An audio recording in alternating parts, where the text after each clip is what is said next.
Good evening. I'll call the May 13th, 2014 Phoenixville Borough Council meeting to order. We'll have a moment of silence.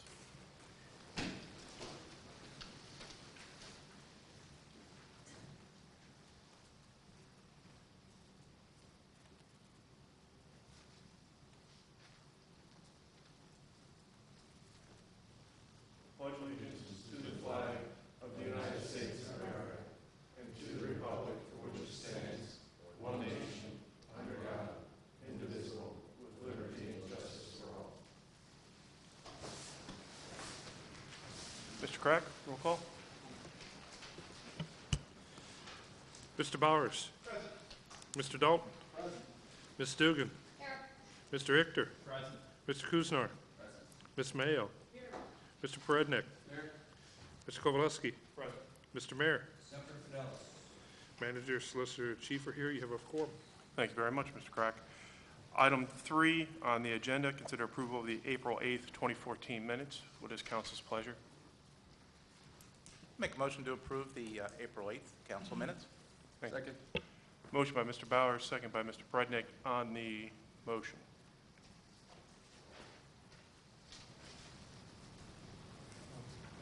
Mr. Crack. Just a matter of clarity in your minutes.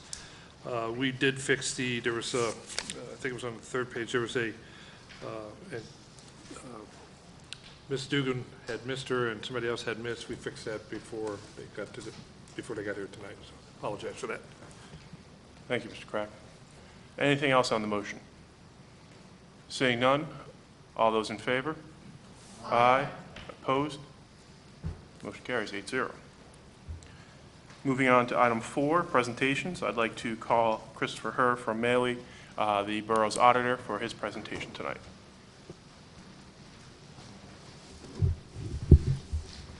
Hi there. Good evening. Thank you for the opportunity to present the 2013 annual financial report. My name is Chris Herr. I'm a manager with Maley LLP. I handle the day-to-day running of the audit and putting together the financial report that you all have hopefully had a chance to look over by now. For the purposes of the presentation, though, I think each of you should have a 6-page audit presentation packet in front of you, and that's where I'm going to kind of focus the attention tonight.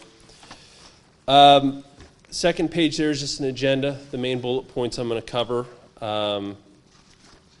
If you want to go to page 3, some of the required communications that we have to make. First and foremost, the 90 page AFR, this is the borough's document. This is compiled using information provided by the borough, and the borough takes responsibility for this document. The only thing that's ours in here is the 2-page audit opinion. That audit opinion is an unqualified opinion. What that means is it was a clean audit. We feel that the financial statements are free of material misstatement, and they're fairly presented in all regards. A couple other required communications that we have to make. There's a SAS 114. It's an audit committee letter that you should all have with the audit report. It's about a 6-page document, just covers general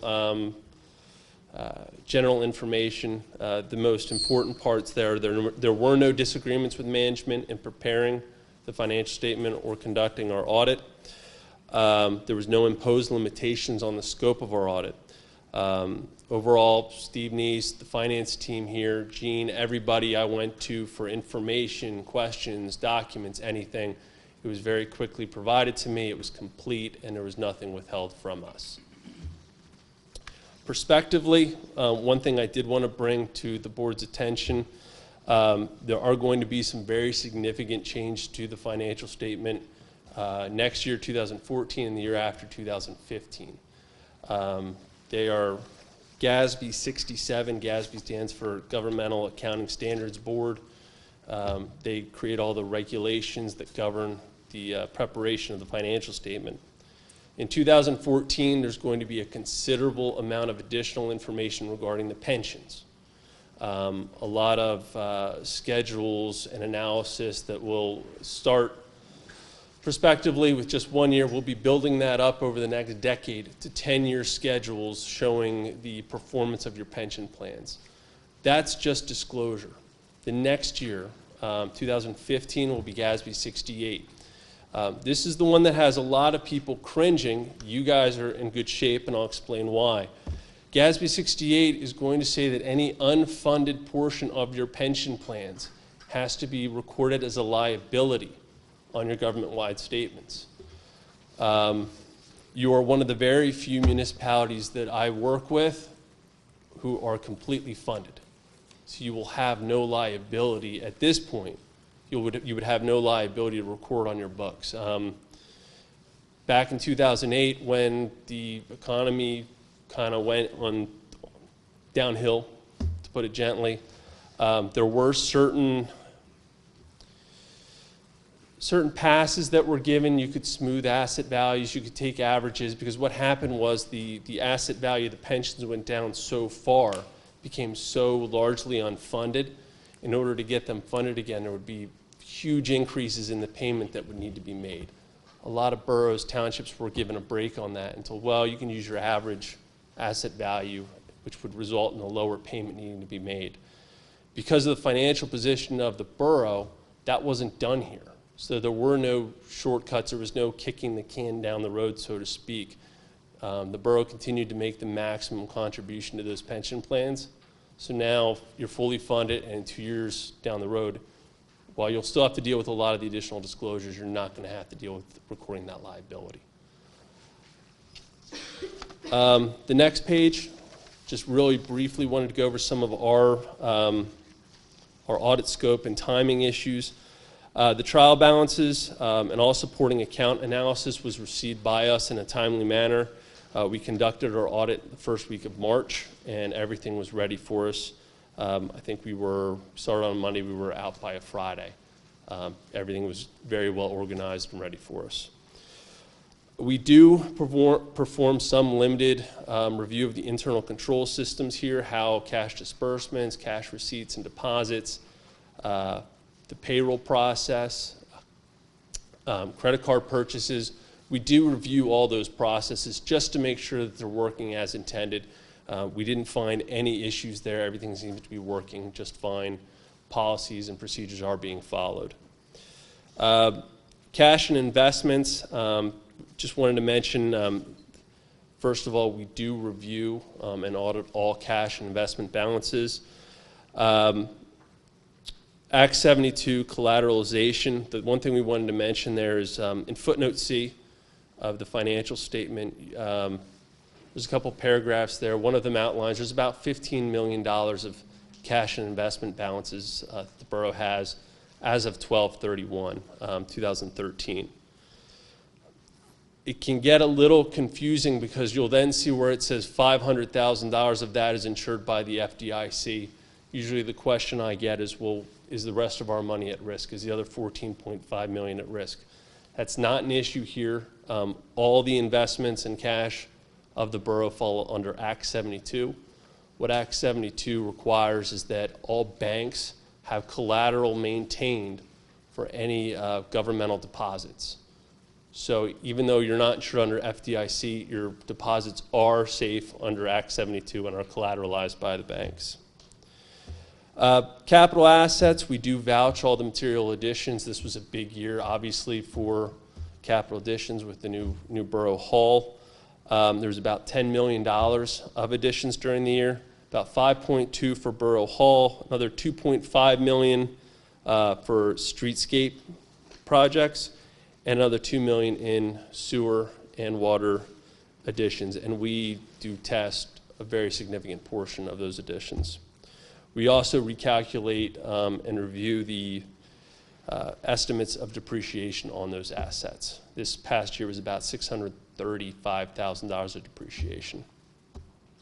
Accounts payable, as part of our standard audit procedures, we do perform testing of payments made in 2014 to make sure that there was no liabilities that were not recorded that should have been as part of the 2013 financials. We confirm all long-term debt, bonds, and notes of the borough. We perform extensive confirmation of all revenues. This includes sending letters to all the tax collectors, grantors. We also, with the real estate taxes, reconcile that with the annual assessment, the millage rate, reconcile that with the face value of collections, and make sure that agrees to what was liened at the end of the year as uncollected. Expenses, we perform pivot table analysis. What we'll do as part of our audit is we use a data analysis tool. We actually bring in the entire general ledger of the borough for 2013. That's every individual transaction, every individual check, expense, receipt, transfer, anything that happens. We review 100% of that analytically. And what that pivot table will allow us to do is we'll lay out by individual expense or revenue account all activity by month. We'll look for any unusual spikes, decreases in activity, anything like that, and that helps us guide our testing. But we do analyze approximately, well, we analyze 100% of the activity and base our testing on that. The next bullet point under data extraction, just some other general things we do. We mentioned W-2 analysis. We use that tool to compare 2013 W-2s of all borough employees with 2012. And if there's any unusual increases, decreases in employee pay, we'll question that, make sure we understand what happened. We'll also investigate new employees or employees who have left just to make sure that payroll is properly stated, as that is one of the bigger expenses of the borough. Journal entry testing. These are manual entries made by borough staff. We do analyze all of them using the data analysis tool just to make sure there's no unusual entries being made to the system that can't be explained. And there were none, just to be clear. We do some employee testing. We bring in a list of all employees' social security numbers. We make sure that all social security numbers are valid. We look for any duplicate addresses. Another thing we do is a vendor match. What we'll do is we'll take the borough's vendor listing of all vendors, names, addresses. We'll cross-reference that with the employee list of names and addresses. What we're really looking for there is ghost vendors. A vendor that's been created by an employee has an employee address, and they're just making up bills, running them through the system. Usually that won't get caught initially, but if we can, sometimes we can match up an address, and all of a sudden that raises the question, well, who is this vendor? Why do they have the same address as an employee? That can create questions. Again, we looked for, didn't notice any here. Everything here looks fine. One other test that we do, and if you go to the next page, there's a graph there. We do something called the Benford test. Basically, there was a mathematician that said in any large random population of numbers, most often the numbers will start with 1, 2 slightly less, 3 less than that, and so on and so forth. That's why you see that downward curve. This is every transaction of the borough, and you can see when we brought it in and analyzed it, it fell right where it should on the curve. So again, just something we do to try to isolate any unusual activity. The next page just goes over some general finances of the borough for 2013 compared to 2012. Just to go down this real quickly, cash and investments is down about $4 million. That's the capital spending of about $10 million. That's offset by an additional $2.7 million in grant revenue. Also an EIT revenue increased by about $400,000. And then the water and sewer funds had about $2 million of income as well. So when you take those additional revenue streams against the $10 million of capital spending, that nets you the $4 million decrease in cash and investments. Receivables is up about $1 million. That's almost entirely grants. So everything there is consistent except for some new grants that occurred in 2013 that weren't there in 2012. Capital assets, again, as I discussed earlier, it's up about $10 million. Borough Hall, the streetscapes project. Accounts payable is up about $700,000. Again, that's related to the grants and the streetscape project, some outstanding bills at the end of the year. Notes and bonds payables decreased about $1 million. That's just the regular bond payments that need to be made annually. The net OPEB obligation. This went up from about $200,000 to $300,000. This is going to continue to increase $110,000, and that OPEB stands for other post-employment benefits. So these are health, medical benefits that are going to be due to your employees after they retire. That's going to continue to climb as that's an unfunded liability. One thing I did want to mention is at the very beginning I mentioned there's a couple new pension standards that are going to be coming out where a liability would have to be accrued. Now you don't have a pension liability. Those are fully funded. You do have an OPEB liability of about $2 million, and that's going to continue to climb about $100,000 a year. Somewhere in the next, I'm guessing 4 to 5 years, there's going to be another GASB coming out that's going to require you to book that liability on your books. Right now, it's just a footnote.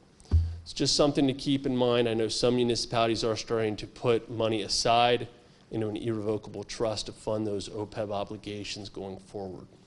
It's something I want you to be aware of.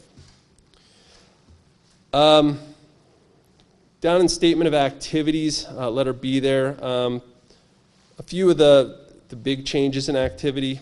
Public services, taxes, that's the EIT. It's up about $400,000. We've seen that pretty consistently across all municipalities the last couple of years. We've been seeing 10, 15% increases as a result of Act 32. I would estimate that's going to start to level off for 2014's audit. Water revenues consistent with last year's. Sewer has about a $600,000 decrease.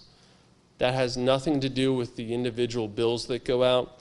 That's almost entirely refunds and an insurance reimbursement that occurred in 2012 that did not reoccur in 2013.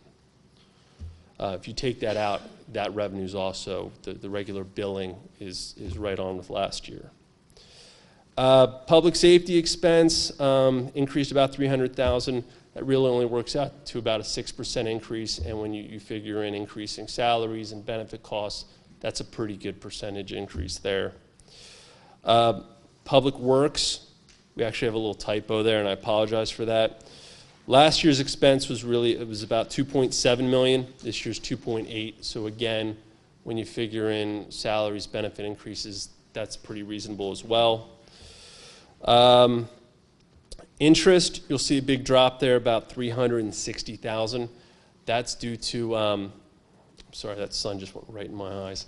That's due to, in 2012, there was a new bond issuance, and that increased expense in 2012 is related to the bond costs and the issuance costs related to that new bond. Water expenses, right on with last year. Sewer expenses also dropped. That's their share of that new bond costs in 2012. Overall change in net position, this year's change in net position is about $6.2 million of an increase versus a $3 million increase last year. When you boil everything else down, that $3.2 million increase this year over last year is almost entirely due to the decrease in bond costs from 2012 to 13 and the increase in grants of about $2.7 to $3 million in 2012 to 2013. General fund, the fund balance, the unassigned fund balance went up about $700,000 from last year to this year. The change in fund balance is a loss of $4.2 million versus a gain last year of $2.3 million. Last year when that bond was taken on in the general fund, that was recorded as a revenue. So that $10 million swing from last year to this year is really the bond last year to this year. Proprietary funds, number 3 there. I'm not going to go into too much detail with those. Overall, they look pretty consistent with last year. Both of them are increasing their net position by approximately $1 million a year. The only other note I would make on the proprietary funds is that if you look at the capital asset footnote, I think there's about $44 million of capital assets there. It's about halfway depreciated. There's about $22 million of depreciation there, which theoretically means you're about halfway through the life of your water and sewer assets. Number 4, the pension trust funds. Again, I would just reiterate, those are in great shape due to being fully funded. Next page, the footnotes. I've already kind of discussed all these, so I'm not going to go over that again. Last thing I would mention, the budget to actual, which is page 53 of the financial statement. The budget to actual looks pretty good. Actual revenues of $11.9 million versus a final budget of 11.3, so revenues came in ahead of budget. Expenses came in under budget by about $400,000. So revenues over budget, expenses under budget. You can't ask for too much more than that. Overall, finances of the borough look solid. Slight increase from last year to this year. Luckily, going forward, there's a good cash position there to take on any, if you would want to put aside money for the OPEB, it's there. But overall, that cushion's been invaluable to the borough, especially with the pension plans and getting them fully funded. So that's the overview of the financials as quickly as I can go through it. Are there any questions regarding the financials or any of the reports or any of the information? Mr. Bowers? In your analysis of the borough finances, do you look at the aging of receivables to any extent? We don't so much look at the aging. What we will look at is we do look at the balances this year to last year. We will look at the individual. We get a breakdown from the finance department of a full schedule of every individual receivable. And while we don't look at the aging of them, we do compare them year to year, look for anything that's building up, the same receivable year to year. If we see that, we will question it. But an actual aging of what's 30, 60, 90, we don't do that, no. But we do an individual by receivable comparison current year to last year. Yeah. Any other questions from council? Thank you, Mr. Herr. All right, thank you so much.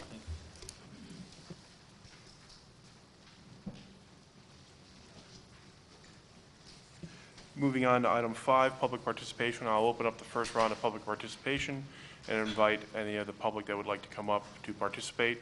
I just ask that you identify yourself, whether you're a borough resident or not, and sign in. And then please keep your comments to 5 minutes or less. And I think both podiums work, so if you want to stay out of the sun, you might want to use the other podium. Is there a thing over there? There should be a...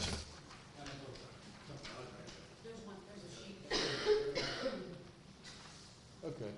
Yeah, there's one here. I'll return it later.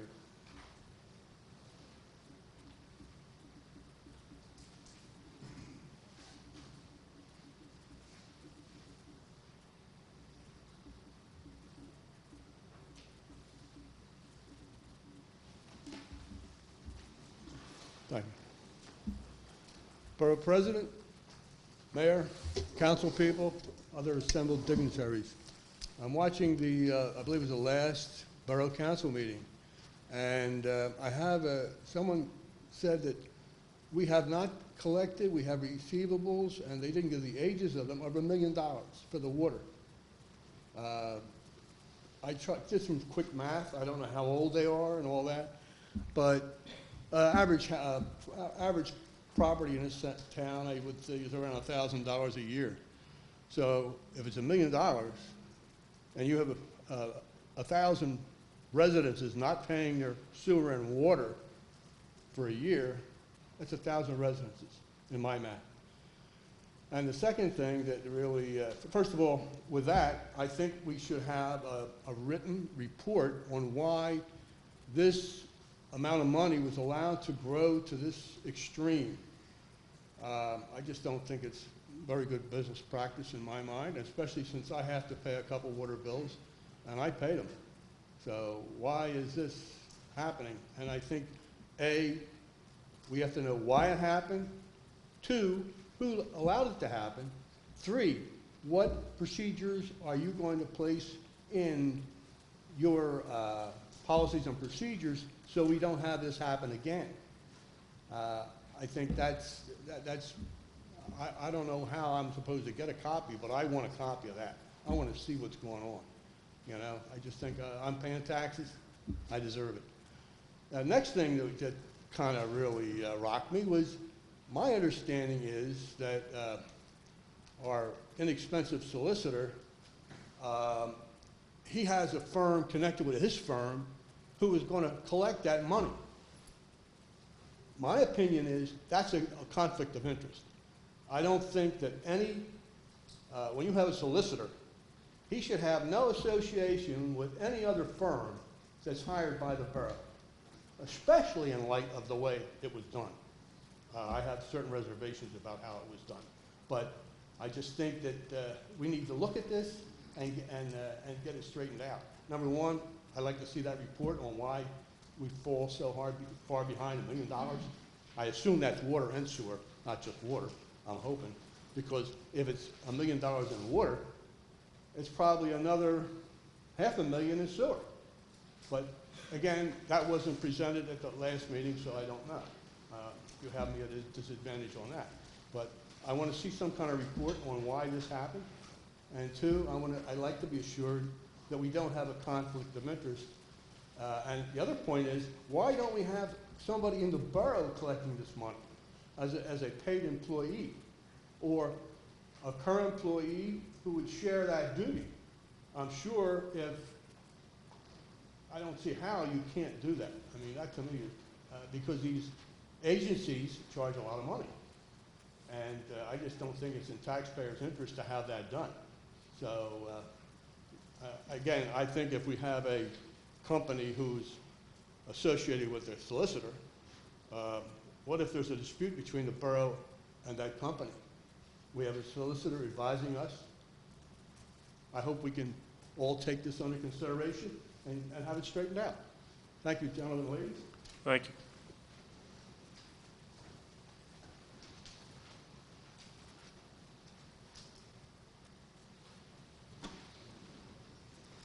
Good evening. My name is Gary Vale, 1 Taylor Street, Phoenixville.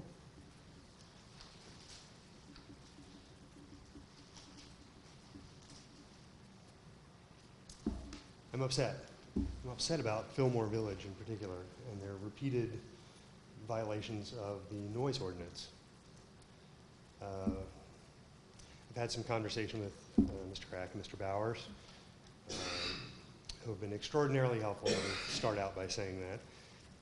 The police have been incredibly responsive when I've had to call about it. The problem is, I have to keep calling. I have a copy of the noise ordinance. None of you have reviewed it recently, but under prohibited acts, it's about a 1-paragraph thing. I'm not a college degree person, but I can read it. But it appears that the people who operate Fillmore Village cannot. Each time I've had to meet with a borough representative, whether it be Mr. Crack or others, I'm reassured, he speaks with them, I'm reassured that this is the end, this will not happen again. The line is drawn in the sand, they step over it, another line gets drawn. I'd like to know where the final line in the sand is going to be drawn. Just Saturday, there was an incident where they were working on the weekend, which is a violation. Sent off an email to those aforementioned, got a response, very nice response, and apparently there's a new site manager up there who didn't understand, or the information wasn't passed from one site manager to the next. What happens if they get another site manager?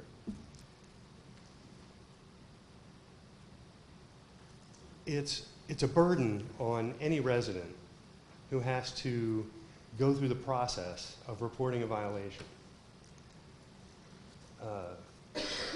you have to call the police, which means you have to call a county dispatch, which then calls Phoenixville Police, which then dispatches an officer. And it's been recommended to us that we videotape any violations so that if it's contested, we might be called to court and produce this as evidence of the violation. I don't think that would ever happen, but nonetheless, it's a nuisance. A huge burden on me, but on any resident that has to go through this. Even though Mr. Crack met with the new site manager and Paul Fairchild and informed them of the ordinance and its merits for us, the very next night, I came home at 4 o'clock and I listened to music. It wasn't my music. It was music coming from one of the units at Fillmore Village. At 8:30 on Monday night, when I'm ready to go to bed, I decided I'd had enough. At that point, I had to make a decision. I'm call the police and have an officer come out, which, frankly, I think is a nuisance call. I think they likely have many better things to be doing. Or do I go over there and ask them to stop myself? So I made the decision to go over. I drove around. I stood outside the building and I yelled at the top of my lungs, "Hey!" No response. Did that a couple of times. Then, forgive me, I went inside, up to the 3rd floor where these gentlemen were working. I stood outside the room they were working on and did the same thing. They did not hear me until I went into the room. Reason being, they had a boombox sitting on the windowsill. They're running a circular saw. They've got the music up so they can hear it over their circular saw. All right, if everybody understands the rules, why is this happening? That's far from being quiet inside work, and it's well beyond the 6 o'clock shut-off time anyway. I really don't care how many assurances I get. I just want it to stop. I want the final line in the sand to be drawn. And that's out of my hands. That's why I'm in front of you. Where can that line be drawn so that these people understand the rules, the laws that the borough has put in place? Thank you. Thank you.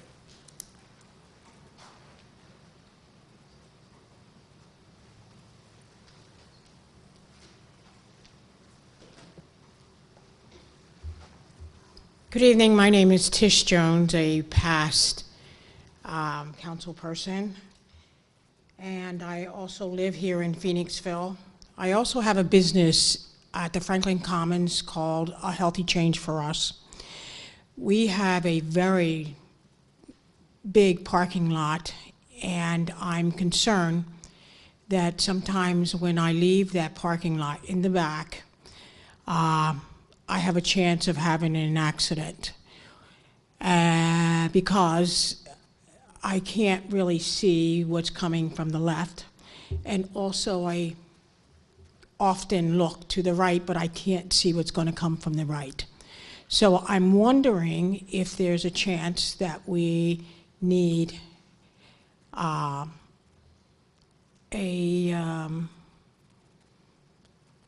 program there where we could at least get a space where 2 of the cars are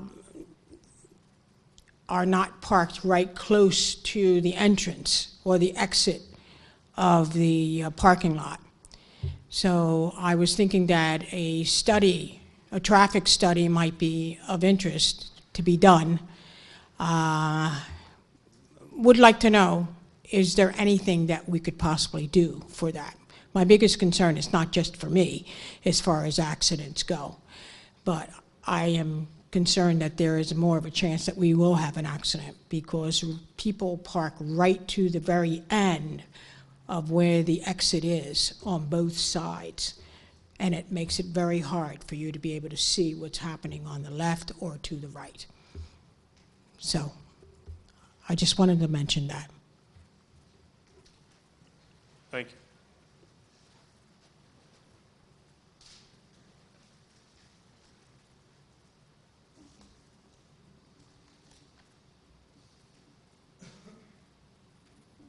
Hi, good evening, ladies and gentlemen.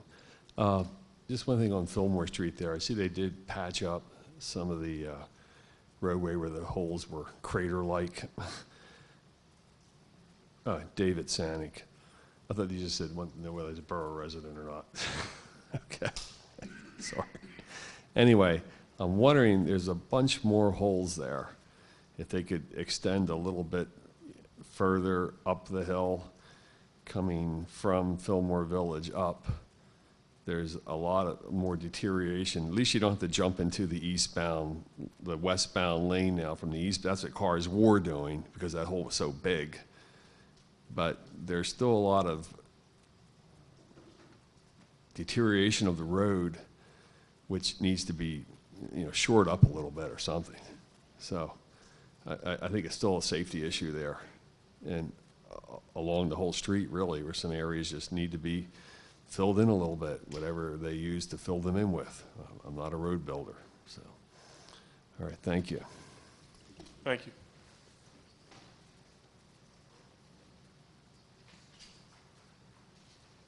Seeing no further public participation, we'll close the first round of public participation.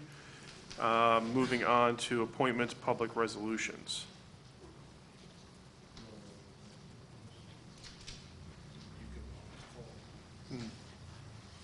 Seeing none there. Moving on to communications, council participation. Mr. Kuzner? Yes, I'd like to communicate to council two things in civil service. The first being that after reviewing the bylaws with Mr. Pound, I realized that as an elected official, I am not allowed to be an alternate on the Civil Service Committee, so I am going to have to resign. However, they do need an alternate. They are in, as Mr. Pound had told me, they do need an alternate really badly. So if we could, I guess, find some way to advertise that we could use an alternate, that would be great.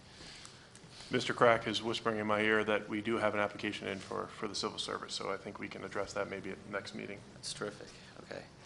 And the rules and regulations, there have been some changes to them that we will be getting to all members of council for next council meeting. I have them here with me, the original and the version with the changes, so you all should be getting them emailed to you. I would prefer email because this is just the one with the changes and the other looks just as big, so it'd be a lot of paper to print it out, but it's up to you. If you can get those to Mr. Crack, then he can disseminate them to all the council members. Okay, perfect. You want hard copies, Gene, or you want email?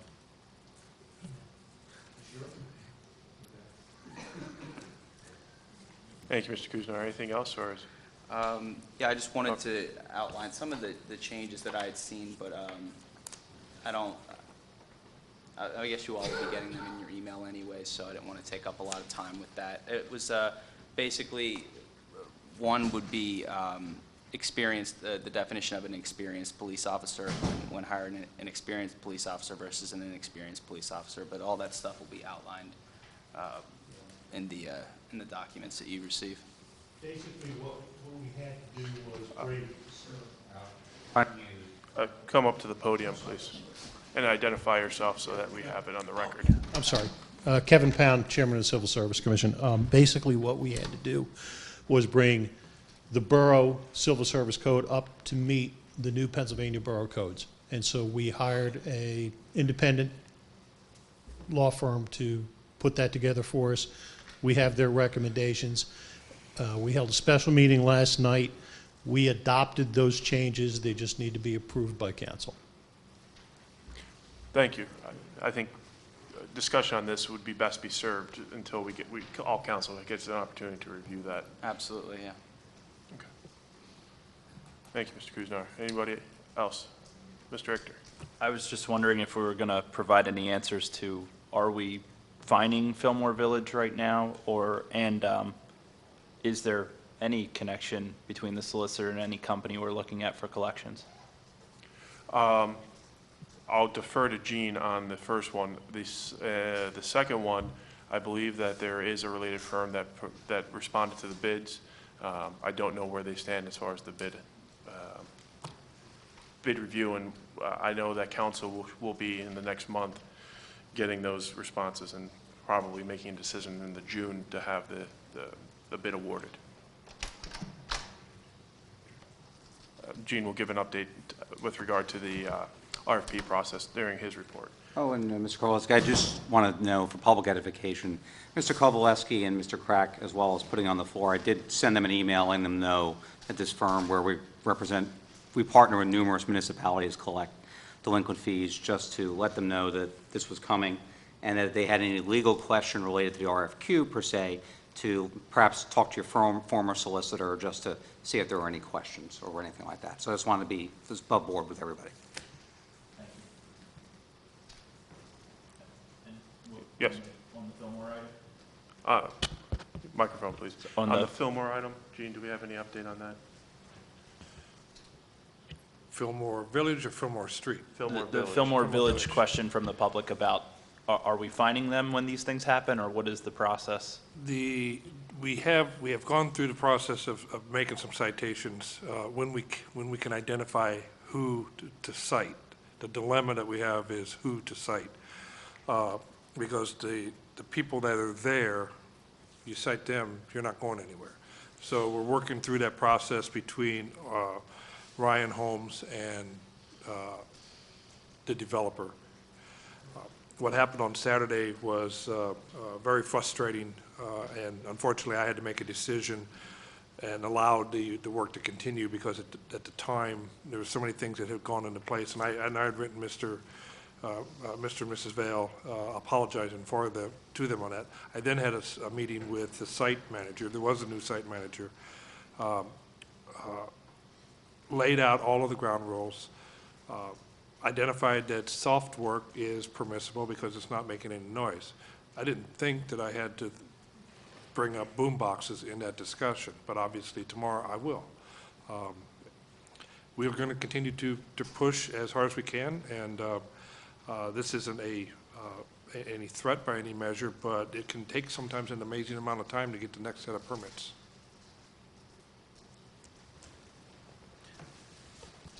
Mr. Prednick? Are the violations escalating? I mean, it's in, one is $20, two is $50. I mean, or is it same? No, we hit them for the maximum on each occurrence. Mr. Kuzner? Do I make my motion to resign from civil service right now, or I would do that under new business. under new business? All right, Yes. sounds good. Thank you. Mr. Bowers? So regarding Fillmore Village, and I think, Gene, you touched on it, what seems to have been the crux of the problem, accountability. We had one entity come in for the application, get the approvals, now we have another entity, don't know whether they own the property, what they own, if they do own, someone's building it. So it really is confusing. Where is the accountability? And clearly you understand, and the Vales understand, this is not the first offense. This is one of half a dozen or more offenses that have occurred on weekends. And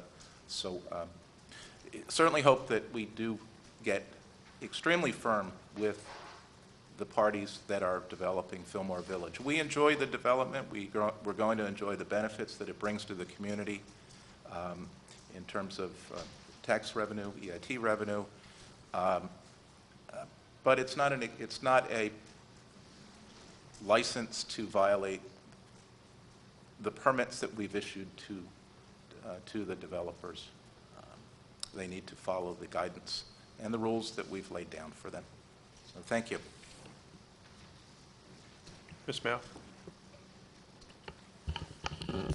Just wanted to take a moment to thank Gene and Steve for helping Mally through the audit process and really doing such a great job. I mean, our borough is doing very well compared to others in our area, and we should all be very thankful of that and collectively be thanking management for a great review. I know you guys don't hear that very often, so.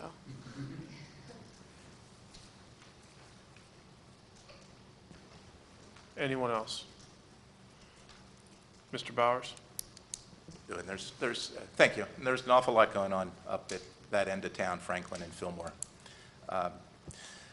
So, Mr. Sanic, Dr. Sanic pointed out that there are still sections of Fillmore which could stand repair near the Crombie intersection.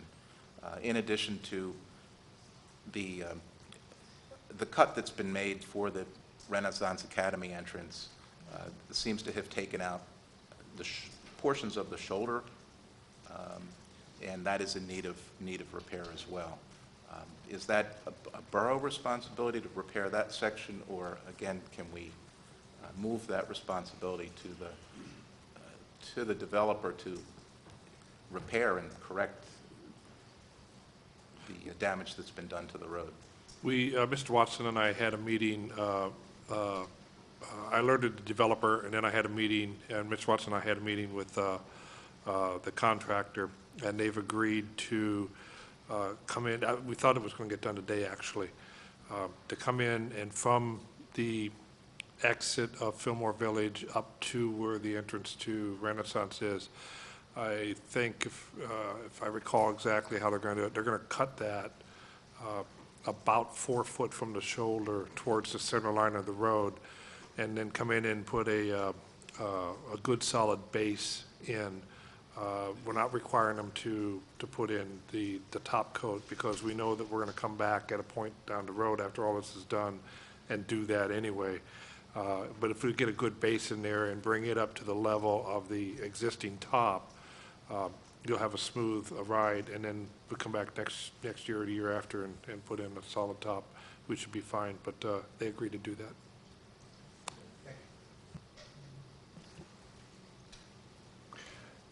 I just wanted to address a couple of the things that were brought up in public participation. With respect to the water, we're addressing that.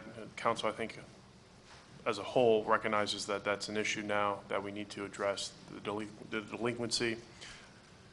The RFPs hopefully will be reviewed. The final decision will hopefully is targeted to be made in June, so that we can get that agency in and start working on rectifying those delinquencies as quickly as possible.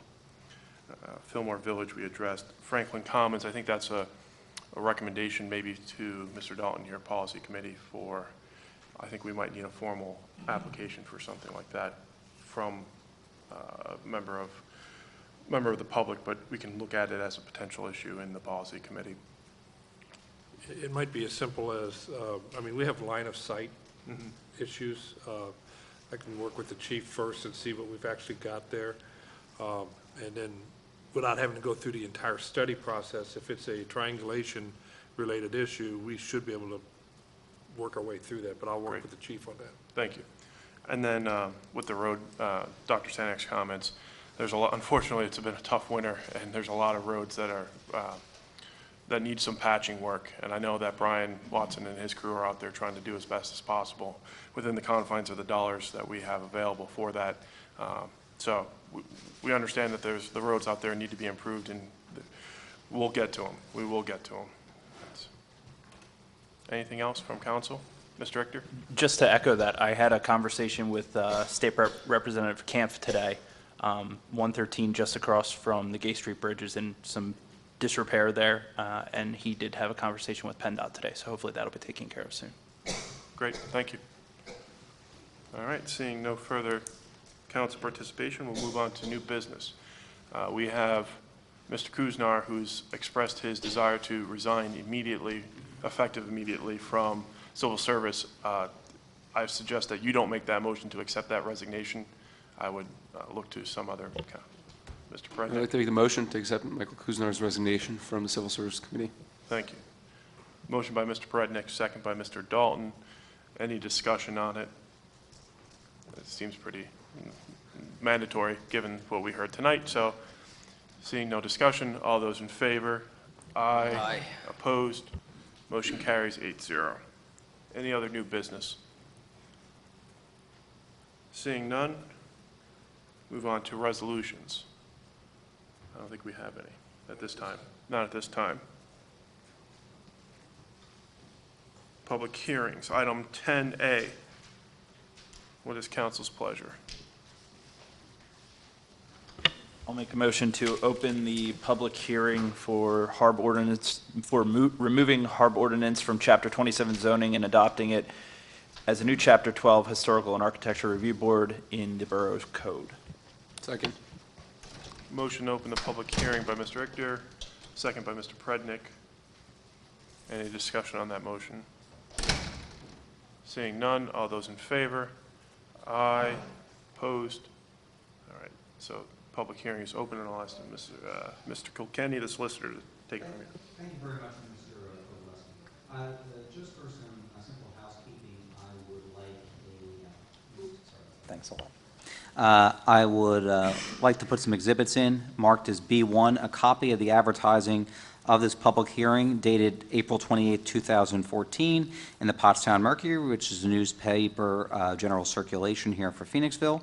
As B2, a copy of the change or the ordinance making that HARB amendment, and as copy is B3, recommendations of our planning bodies related to that. If anybody understands the public hearing process in the Borough of Phoenixville, there will be a brief presentation explaining exactly what this amendment is. Then there will be an opportunity for Borough Council comment, an opportunity for public comment. Council can then go ahead and close the public hearing, or they can continue the public hearing so long as they put that date on the record of which they want to continue the public hearing at. I'd like to turn this over to Mr. Crack to give a brief explanation of the HARB changes.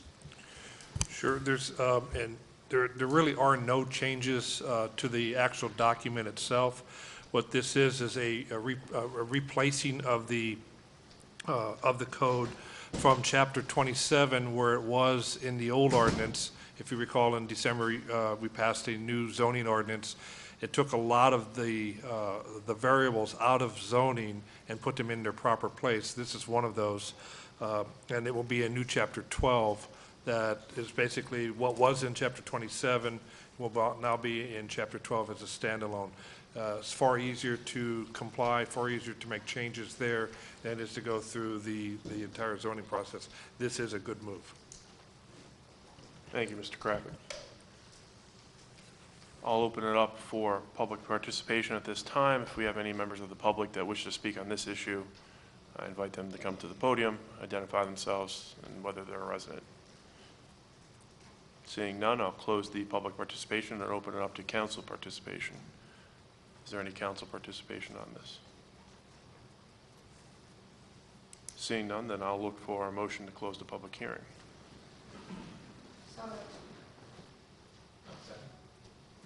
Motion by Ms. Dugan, second by Mr. Bowers to close the public hearing. Any discussion on that motion? Seeing none, all those in favor of closing the public hearing? Aye. Opposed? Motion carries 7-0 with Mr. Prednick out of the room. What is council's pleasure with regard to the proposed ordinance change? I'll make a motion to adopt the ordinance change, removing HARB ordinance from Chapter 27 zoning and adopting it as a new Chapter 12 Historical and Architecture Review Board in the Borough Code. Second.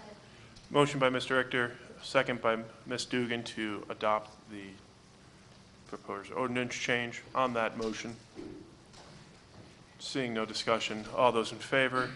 Aye. Opposed? Motion carries 8-0. Moving on to 10B, what is council's pleasure?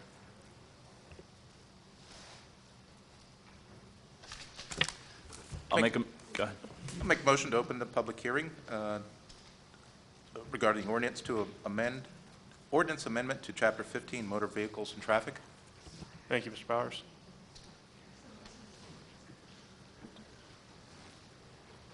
We have a motion. Do we have a second? Second by Mr. Kuznar. Thank you. Motion by Mr. Bauer, second by Mr. Kuznar to open up the public hearing. Any discussion on that motion? Seeing none, all those in favor? Aye. Opposed? Motion carries 8-0. I'll turn it over to Mr. Kilkenny. Thank you very much, President Kovaleski. Again, I'll have one as B1, a copy of the Pottstown Mercury advertisement. This public hearing dated April 28, 2014, which is a newspaper general circulation for Phoenixville. Marked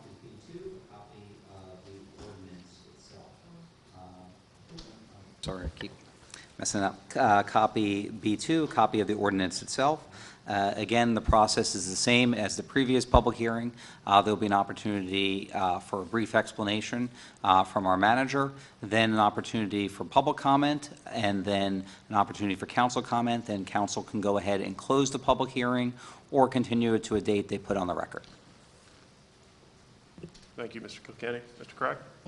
Sure. This is a change to where parking is allowed in the downtown. Currently, there are several locations on Main Street on the north side, North Main Street, that do not allow for parking today. What this does is it removes that restriction, then it puts into place the second piece. It puts into place 2 hours per block parking between French Creek and Taylor Alley, Monday through Friday, Monday through Saturday, 4 p.m. to 8 p.m. Thank you. Just the reason it's 4 p.m. to 8 p.m. is because we realize that there's going to be construction starting soon, and to avoid conflicts, we're working around the construction hours. Thank you, Mr. Crack. I'll open up the public participation with regard to this public hearing. If any members of the public wish to participate, I invite them up. Seeing none, I will close the public participation and open up council participation as to this public hearing. Mr. Bowers? Sure. I really commend the staff and all in council for moving so quickly on this. It was a great solution to supplement some parking that is planned to be lost on Main Street. So I think it's a great ordinance, a great amendment to the ordinance. So, thank you. Any other discussion on it? Seeing none, what is council's pleasure as to close the public hearing? Motion by Mr. Richter to close the public hearing. I'll give that one to Ms. Dugan. Motion by Mr. Richter, second by Ms. Dugan to close the public hearing. Any discussion? Seeing none, all those in favor? Aye. Opposed? Motion carries 8-0. The public hearing is now closed. What is council's pleasure? Make a motion to adopt ordinance amendment to Chapter 15, Motor Vehicles and Traffic.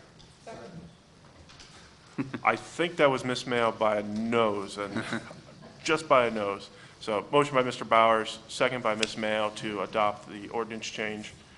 Any discussion on that motion? I just want to echo Mr. Bowers' sentiment. It's a good solution to getting some additional parking down there, and I applaud the committee in doing that. All those in favor? Aye. Opposed? Motion carries 8-0.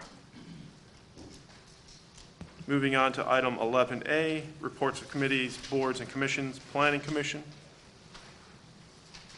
No action, nothing to report. Regional Planning. No action. No action. No report. Thank you, Mr. Kuznar. Harb. Hi. I'm going to bundle all of these together, and I'd like to make a motion to approve all of these HARB action memos dated May 6, 2014.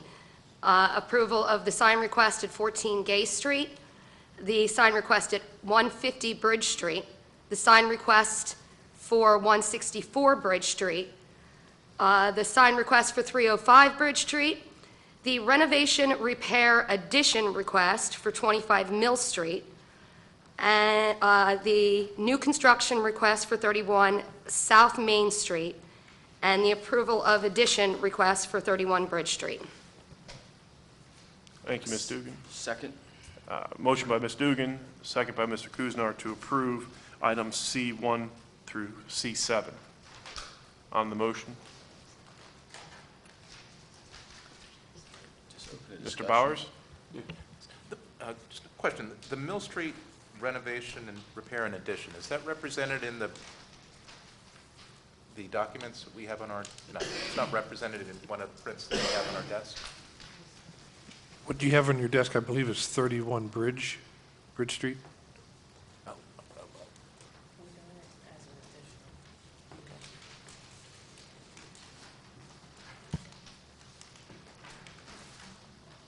Any other discussion? Mr. Perednik? So I don't know what we can do as council specifically on these things. There's two things I see that concern me. On the plans, it shows, again, this is pertaining to the 31 Bridge Street, the Gamtran and Michael Din property. On the schematics, it shows that the meters are behind trees and shrubbery. Again, I don't know, maybe that's not an issue. Gene, I don't know if you see an issue for borough staff and meter reads, but that's just something that concerns me, is an issue that the meters are behind shrubbery. Is a potential safety issue there? Are you talking water meters? Yes. Water meters, because they're electronic, that's not going to be an issue there. I could also add, Harb is the one who we requested they place something there. They're well aware that it needs to be set back from those meters. Okay. But they weren't sure the exact distance that it would be, but they will be setting it back. It will not be right up against the meters. Okay, thank you. And then the only other one I had was the dryer vents. That's the first time I've seen dryer vents that are at height level as opposed to down low.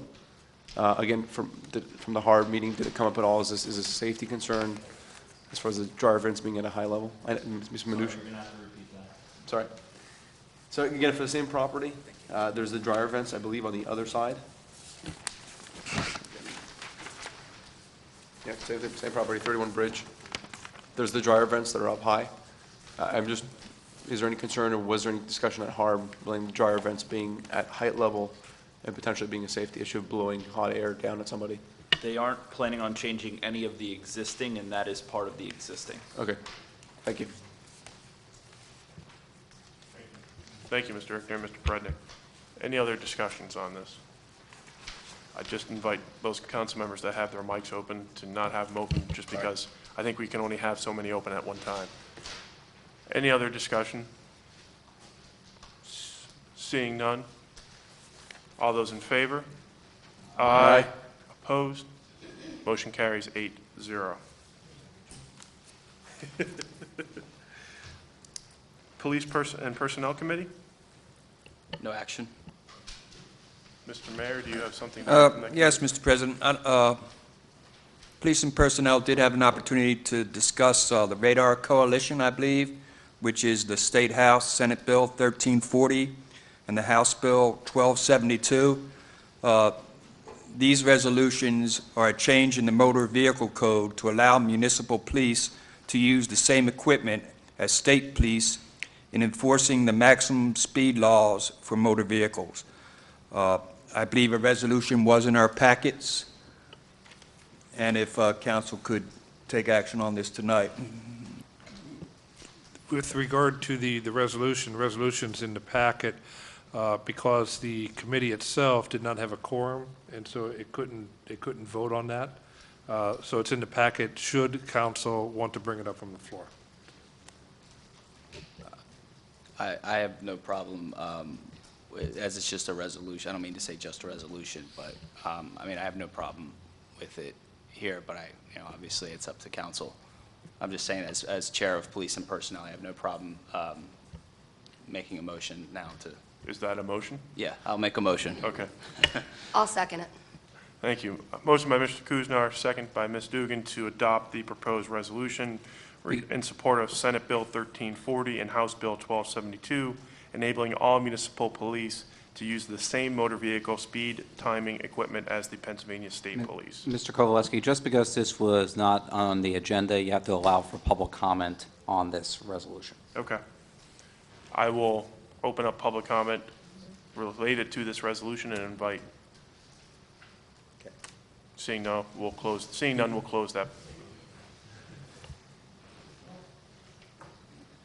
If I could ask you to, you already signed in, but just identify yourself again. Gary Vale, 1 Taylor Street, Phoenixville. So this law has passed Pennsylvania State so that municipalities are able to use radar equipment, or? No, that's what the proposed legislation would do. Okay, so what is council doing? Council is potentially, if they vote in favor of this resolution, signifying their support of that legislation. That clears it up. Thank you. Any other public participation? Seeing none, I'll close that public participation. So we have a motion on the floor I'll open council council. Yes, Mr. Prednick. I just have a question. My understanding is that we'll potentially need new equipment to, is there a need for new equipment at all? I guess there's a better question of either Chief Mossman or the mayor. Chief, I'll defer to you on that. We don't have any radar equipment, so if the bill passes and we want, and now we are able to use radar equipment, we don't have it, so yes, we would have to purchase it. So this is a question that we will have to purchase. We won't have a choice of not purchasing that. Oh, yeah, you don't have to purchase it. You don't have to, okay. All this does is, right now, Pennsylvania is the only state out of 50 that does not allow the local police officers to use radar. And, you know, anything that the state police have to enforce speed, the proposal is that local municipalities should be able to have that same equipment. You don't have to purchase it if the law is passed, but if you want us to be able to use it, then, yeah, we have to. Thank you. Yes, sir. Any other council participation? Mr. Bowers. So the state police could use radar within the borough boundaries, but the borough police could not use radar. Yes, sir, that's correct. And the state police have statewide jurisdiction, so wherever they are, they're within their jurisdiction. So that, yes, they could use it in Phoenixville. But we don't have this, sir. Thank you, Mr. Bowers. Any other council participation? Seeing none, I just have, radar to me seems like a more logical use and takes out some of the, it makes it more objective of a way of measuring speed, at least in my estimation. So I think it makes sense that we would support this as council if we choose to. Seeing no further discussion on the motion, all those in favor of supporting the resolution? Aye. Opposed? No. Motion carries 7-1 with Mr. Ichter as the no. Parks and Rec, anything else before we go on from police and personnel? Parks and Rec?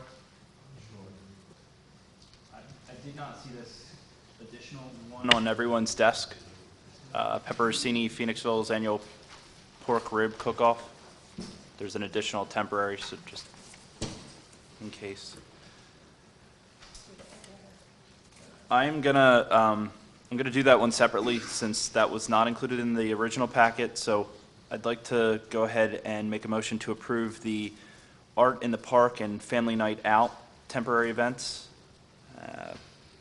Family Night Out is for the 23rd of August, and Art in the Park is for June 6th. Motion by Mr. Ichter. Second by Ms. Mayo. On the motion, any discussion? Seeing none, all those in favor of approving those two temporary community events permits? Aye. Opposed? Motion carries 8-0. And then the third temporary community event is for the Pepperoncini Phoenixville's first annual pork rib cook-off to be held Saturday, June 14th. And I will make a motion to approve this event. Second. Motion by Mr. Ichter. I'm going to guess that was Mr. Kuznar in the second, to approve the Pepperoncini Phoenixville's first annual pork rib cook-off temporary community event permit. On that motion. My only issue with this during committee was the fees, making sure that we were recouping any lost revenue generated by the parking lot, the borough parking lot that they will be utilizing, and I was assured that the $358 is the calculation for that. So we saw no other reason to deny. That was my concern as well. I wanted to make sure that there was not a negative loss to the borough on that side. Any other comments On the motion or in Parks and Rec? on the motion? Seeing none, all those in favor? Aye. Opposed? Motion carries 8-0. Anything else from Parks and Rec? Can I bring up something? On Parks and Rec? Sure. So in the last two council meetings we had, I voted against waiving the fees on two events that we had. I wanted to see if we can make a motion for borough and staff management to put together a policy or guidelines on fee waivers. And I can elaborate more. Is that a motion? Yes, it is. Okay. Motion by Mr. Prednick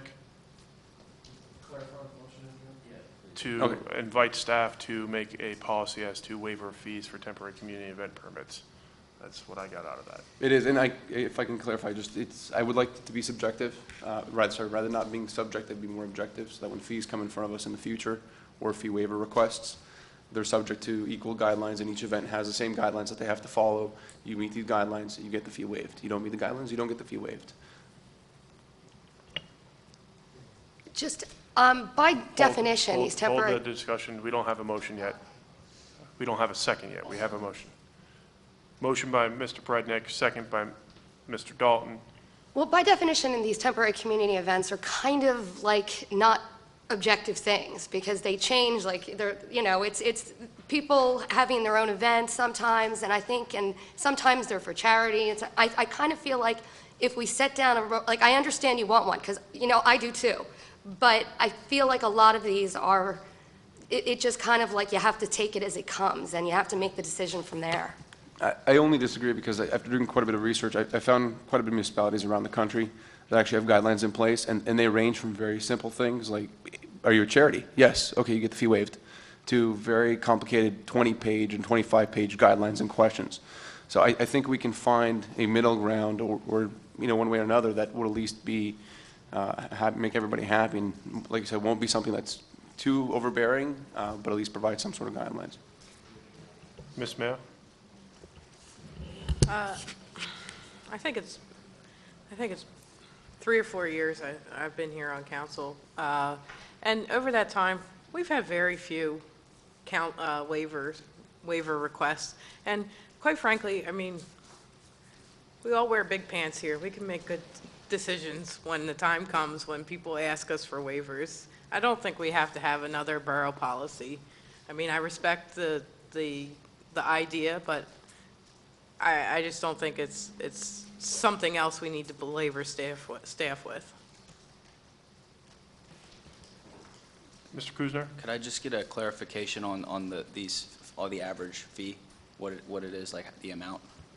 I think it's anywhere from $25 and up, depending on what's required and requested from the applicant. So we've waived ones that are $25 in that range. I think that's my recollection of the ones that we have waived in the past. So this would all be on the account of waiving $25 fees? Okay. Potentially. Well, I mean, I think it's fair to say that they don't have to all be $25. I mean, some of them could be $300, some of them could be $400. There's no reason why they couldn't be more. They're not limited to $25. No one, yeah. Mr. Prednick, your point's well taken. Mr. Crack? Just a couple of things. Not to pick on them, but they happen to be here this week, so Dogwood. If we had a fee schedule, they would pay a exorbitant amount of funds because of the police services and what have you. So recognizing the larger events, you were wise, council was wise to adopt in the ordinance that certain events were excluded from all of those fees and what have you because they're considered borough events or public events. With regard to the myriad of entities that come in with temporary community events, Mrs. Mayo was probably here, and Mr. Speck was probably here. If they recall, several years ago, there was a big battle out on the floor of what was perceived to be a charity organization and had to do with the life of another person. And they wanted to hold an event for that. Using that analysis, I would have had to waive that, and that was not what council's intent was. Council wanted to not support that. They did not want to get into the affairs of the family. I would reiterate what Mrs. Mayo said, which is we've got a pretty well-oiled machine here. You, as the body, get to hear from the entity that wants what they want, and you make the decision. Whether it be a Kiwanis or whether we burn off the bird or whatever it happens to be, you're in the position to make that. I certainly would not want to be or have staff in the position of making those decisions because if I get it wrong, then we got to come back out here on the floor. I think the vetting that goes on in The Parks and Recreation should suffice to get us through the day. We have that discussion in there, and then it comes out here onto the floor. Thank you, Mr. Crack. Any other comments on the motion? My 2 cents, for whatever it's worth, probably not 2 cents, is that it's council's prerogative to waive those fees, and that decision, that ultimate decision should stay with council as to whether or not the fees are waived or not.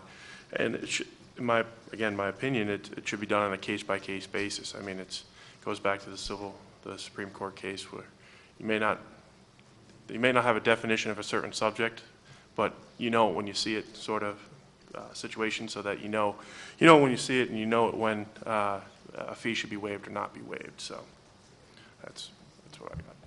Mr. Kowalski, just to remind you, because this was not on the agenda, you have to allow for public comment as well.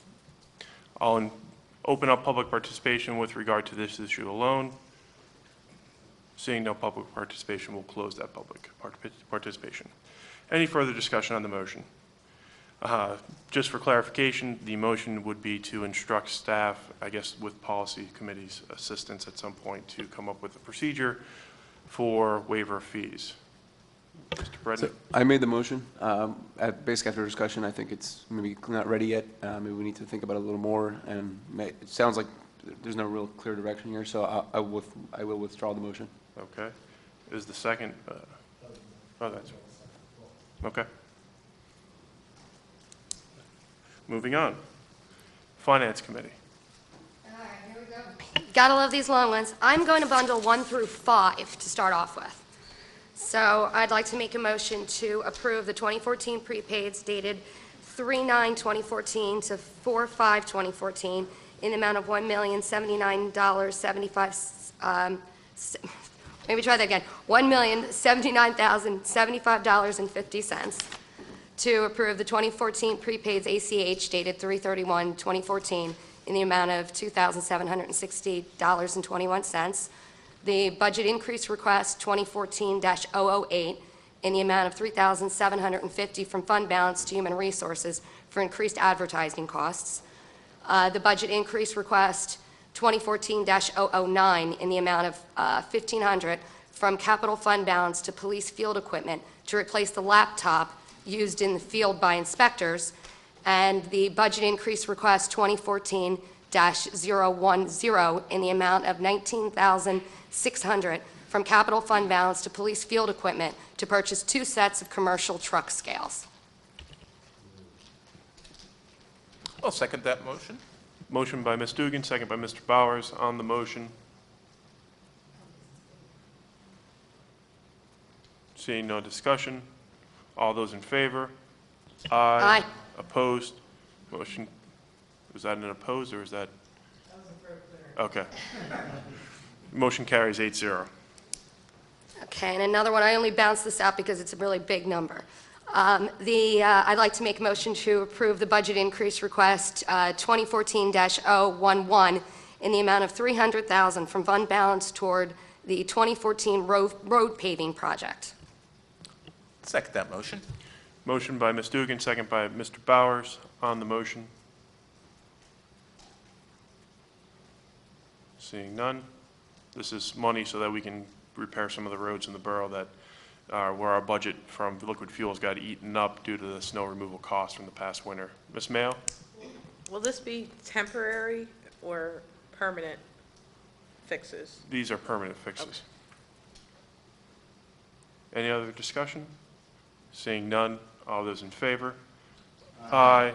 Opposed? Motion carries 8-0. Okay, and before I go to the next issue, I want to make a request. I'm not sure if our solicitor can tell me if this is, possibility or whatever, but as a matter of transparency, I'd like to ask Mr. Perednik to recuse himself from this next issue to avoid what Mr. Eichter had called a specter of favoritism in a recent article. So I was just wondering if you would consider recusing yourself from the next item. Is the question to me or the solicitor? I'm sorry? Is the question to me or the solicitor? It's kind of to you because I'm saying would you have... I'm sorry, it's to you because, well, it's kind of to you because I have the sense that if you understand the situation and you understand it's probably not, we don't want to get into any legal issues here, and it would probably be best if you recuse yourself. I will not recuse myself, and if I need it, I can elaborate more. I don't know if I need to. At this point, let's hold off any further discussion on this until we have something on the floor for which to talk about. Okay, well, then I don't have much to, I'll make a motion, but I don't have much to go by here because it's not really listed here.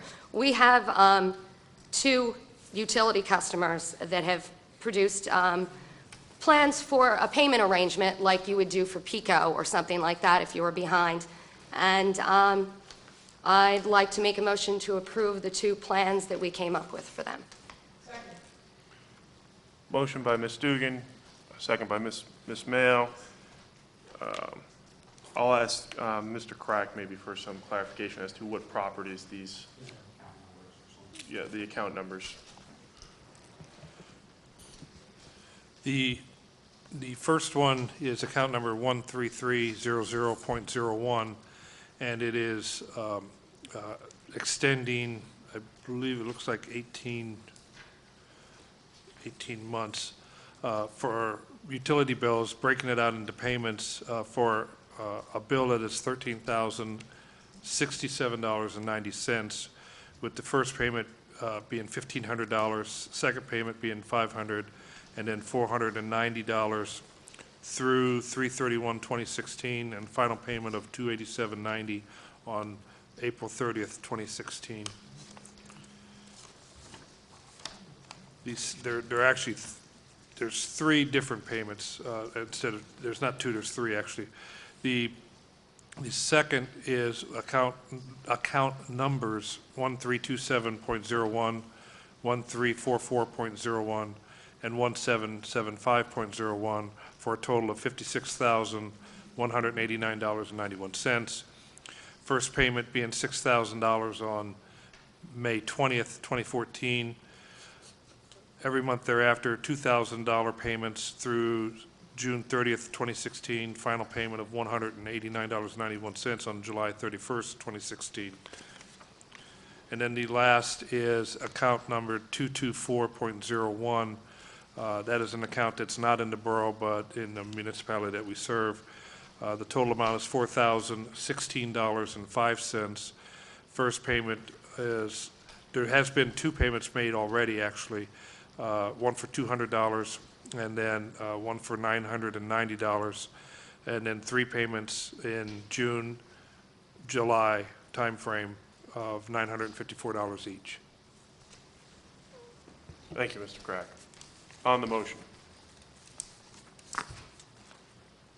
Mr. Richter?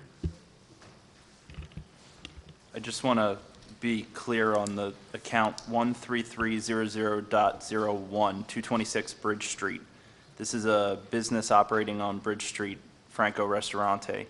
They made a presentation during Finance Committee in which I did vote for these deals, only to be told that they could not operate an outdoor cafe directly. They were told directly that they could not operate that without a permit. Last 2 Fridays ago, after being told that, that particular business decided to operate anyway. I have a big issue with that. We're supposed to be standing for all of Phoenixville, not just certain people, and I think that was a bit of a slap in the face back at the committee and all of us. So that's all I'd add on that property. Mr. Prednick? Through my perspective, what we're making a motion on today is business people that are at $12,000, $60,000 in debt. It's not personal people's houses that are maybe $500, $600, $1,000 behind. These couple of ones we have in front of us are quite significantly behind. I mean, we're talking in some cases more than 90 days, more than a year. The repayment schedule goes beyond into 2016. Just from my perspective, it's the same stance I took before on water bills. We all have to pay our water. We have bills. Things come up. The previous council before us put in a 90-day, I guess, leeway period, we can call it, whereas within 90 days, you can make payment arrangements, you can make that payment. Full transparency, as Dana said before, I'm on that list. I have a past due balance. Things happen. Things happen with family. We know that those things happen.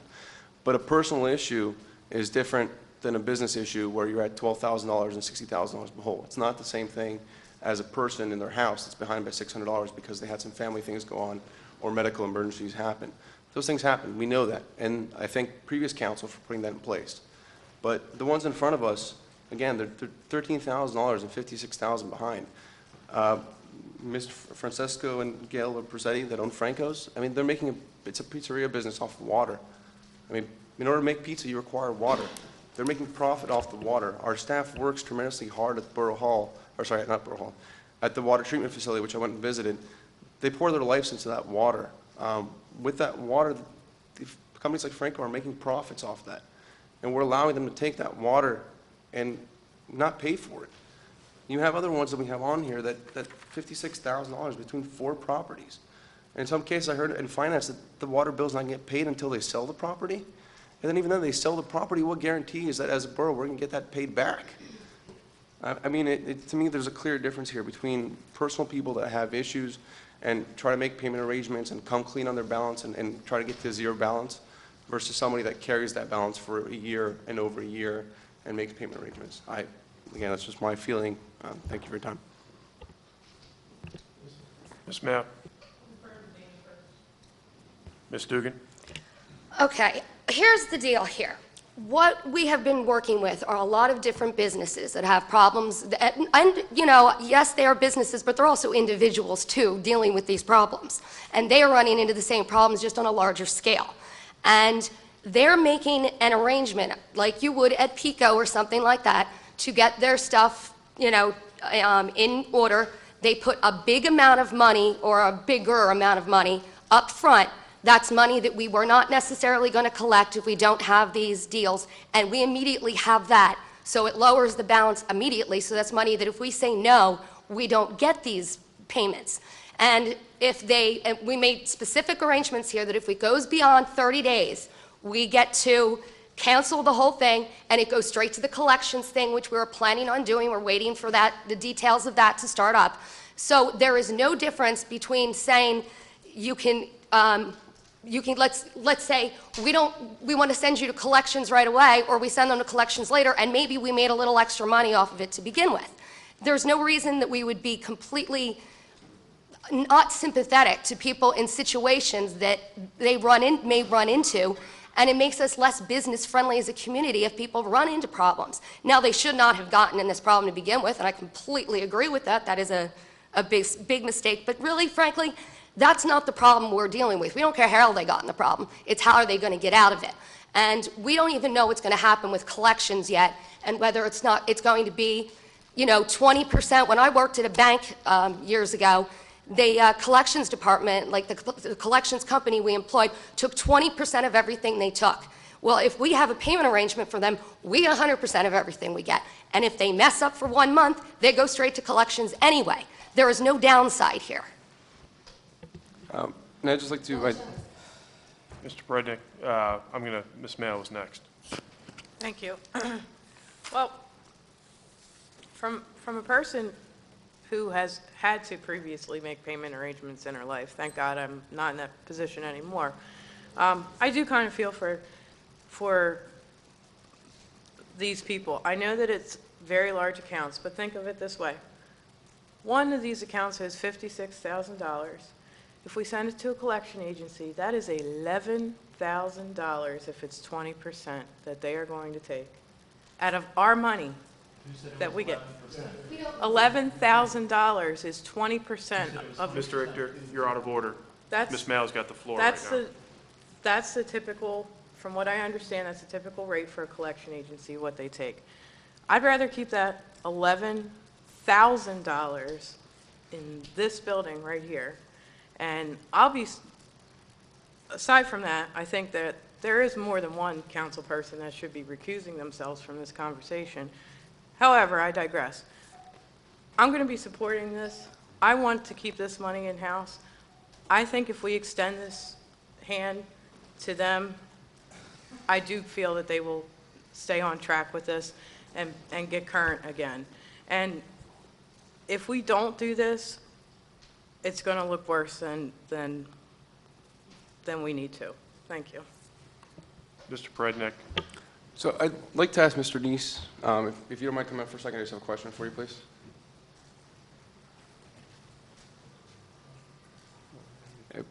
Please correct me if I'm wrong, or advise based on last Finance Committee and your experience with the Francesco and Gail Lipercetti account. They did have or did not have a payment arrangement in the past, and how was their payment history?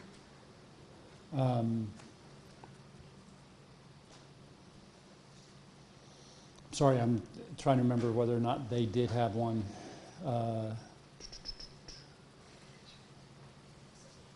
I believe, I would have to look back to make sure. I know one of the two did have a payment history and they failed, but I don't remember which one of the two it was. Okay, Right off the top of my head. It was Mr. Lipercetti, and I'm asking specifically because we did have, Mr. Lipercetti did have a previous agreement before. I don't recall exact figures, and I would hope you can bring it to us next council session.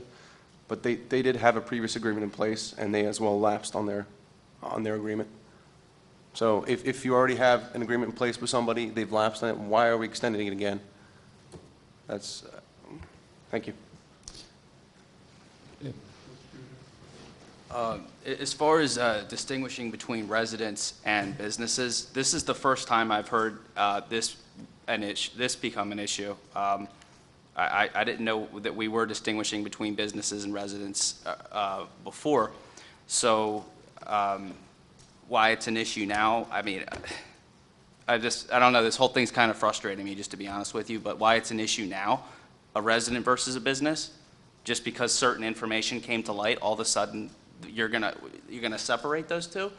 I mean, I don't know, I'm sorry, I just, that's all I have to say. Mr. Prednick. Sorry, Mike, I'd just like to add, or Mr. Kuznar, do you have family or kids? Okay, It's not my turn to speak. No, I know. So I have 3 children myself, and I think the difference, just to answer your question, the difference between a business and a personal is when you have bills and you have payments to make, you have to make both, agree, as a person or a business. But as a business, you have a budget that you keep. That's part of you doing good business. You keep that budget. 1 second, please. From a personal perspective, when you have a family that you're taking care of, you're trying to make sometimes a decision between whether your children eat, get medical attention, get clothes, or do you pay your water bill? That's different from a business choosing whether to pay their water or not pay their water and keep on doing business as they're doing. I mean, there's lives at stake, whereas with a pizzeria or a real estate agency, there's no lives at stake there. Mr. Dalton. I would like to point out, I feel like there's a direct difference between 90 days past due and years past due. And it's my understanding that some of these bills are way past due, not just in an amenable kind of, hey, I'm kind of behind, can you help me out? I'm having hard times. It's complete neglect. And to me, complete neglect is it's just unexcusable. And having people, with us addressing the infrastructure and moving forward and hopefully fixing some of the problems, having people come out and want to strike deals when, you have talks of share sales and debt collectors. To me, there's no atheist in the foxhole. That's where I'm at. And I would like, I'm sorry. And I would like to address that is me that they're speaking with. And I'm literally 35 days behind. I don't mind everybody knowing that. Mr. Kuznar. I was just going to very quickly respond to Shai's. I understand he was trying to sell me his point, but I mean, I'm already for helping all the residents out, so I did, I empathize that you have a family, and no, I don't have a family, but I was already for helping residents out that want to come forward to us. So, you don't have to, that's what I was trying to say. You don't have to sell me on it. I'm the one that's offering to give payment plans to people that want to come to us and, bypass the whole collection thing, so. Ms. Mayo. I'd like to call the vote.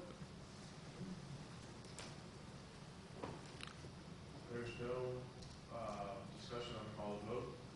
I don't believe we need a second either. I believe we just vote on whether we're going to call a vote. So an aye on the call of vote would mean that the vote would immediately follow if it's successful.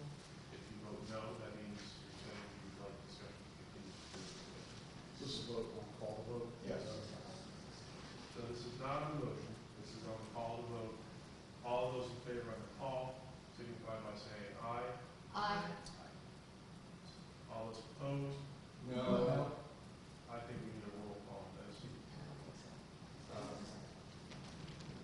If other members feel they have more they want to address, I'll change my, I don't want to, okay. Roll call, please. On the call. On the call. Mr. Bowers? No. Mr. Dalton? No. Ms. Dugan? Yes. Mr. Richter? No. Mr. Kuzner? Change my vote, no. Ms. Mayo? Yes. Mr. Prednick? No. Mr. Kowalski? No, just because I didn't get to participate yet. Motion fails 2-6. Continuing on with discussion, I lost my order that was in my head, so any other discussion? Mr. Bowers?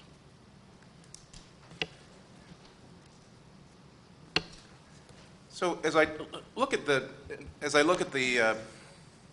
past due amounts, and I look at the activity, the payment activity, we've got roughly, 250,000 where there's roughly 250,000 where there's been no payment activity for more than 2 years.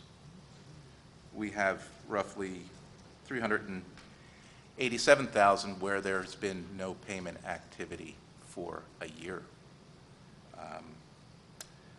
We feel like a bank, and I don't ever remember being successful going to a bank and asking for a no-interest loan. We are essentially providing that to those that choose to ignore the bills which the borough issues. I'm all for letting the RFP process play out. I think I'm hearing June as to when we will have a pretty darn good idea what the terms and conditions of that RFP will be. Further, it is an RFP.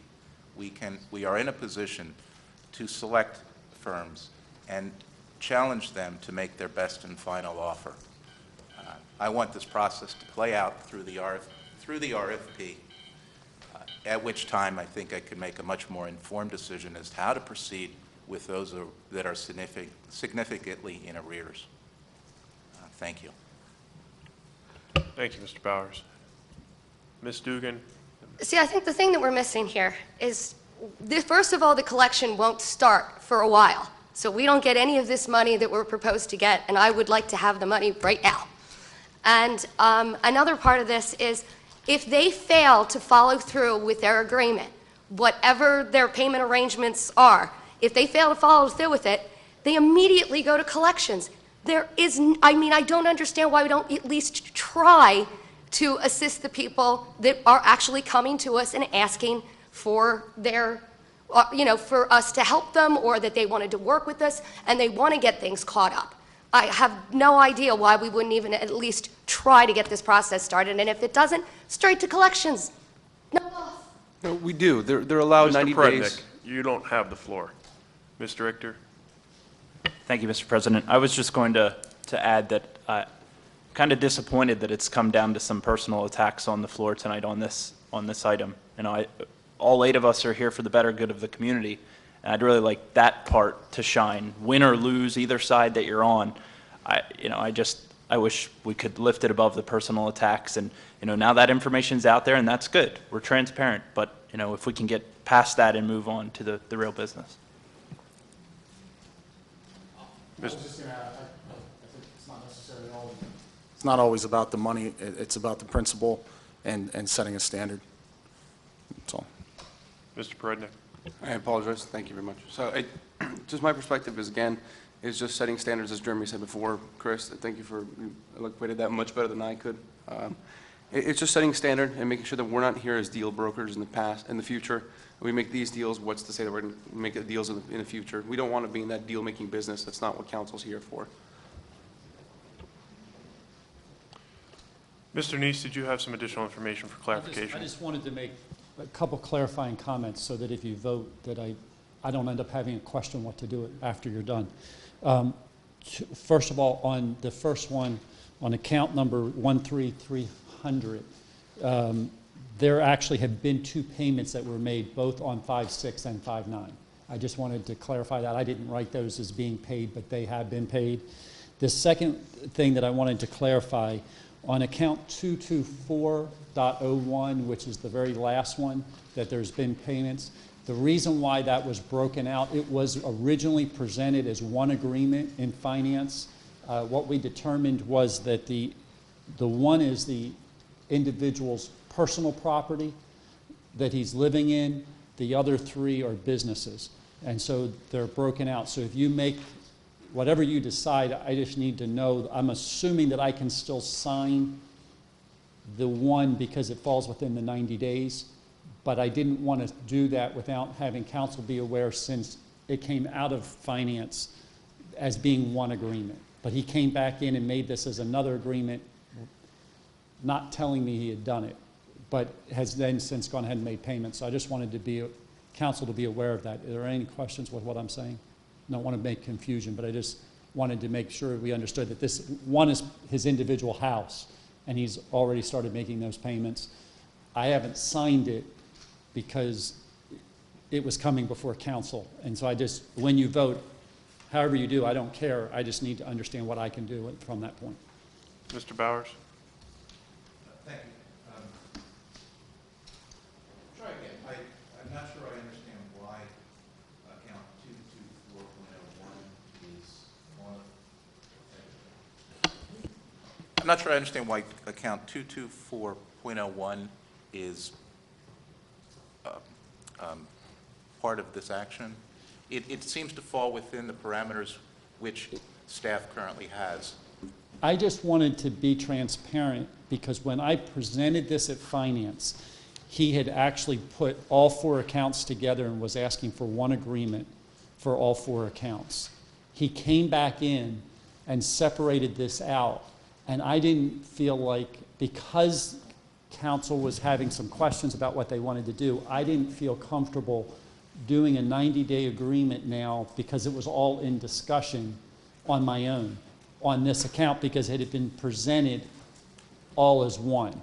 So he pulled out $4,000 out of the total and said, I'm doing this on my own. I mean, it's in our best interest, I believe, but because it had been discussed in finance one way, I didn't think I could change what was coming from finance. That's why I'm presenting it as two. And I wanted to clarify so that when council took action, that I knew what I could do.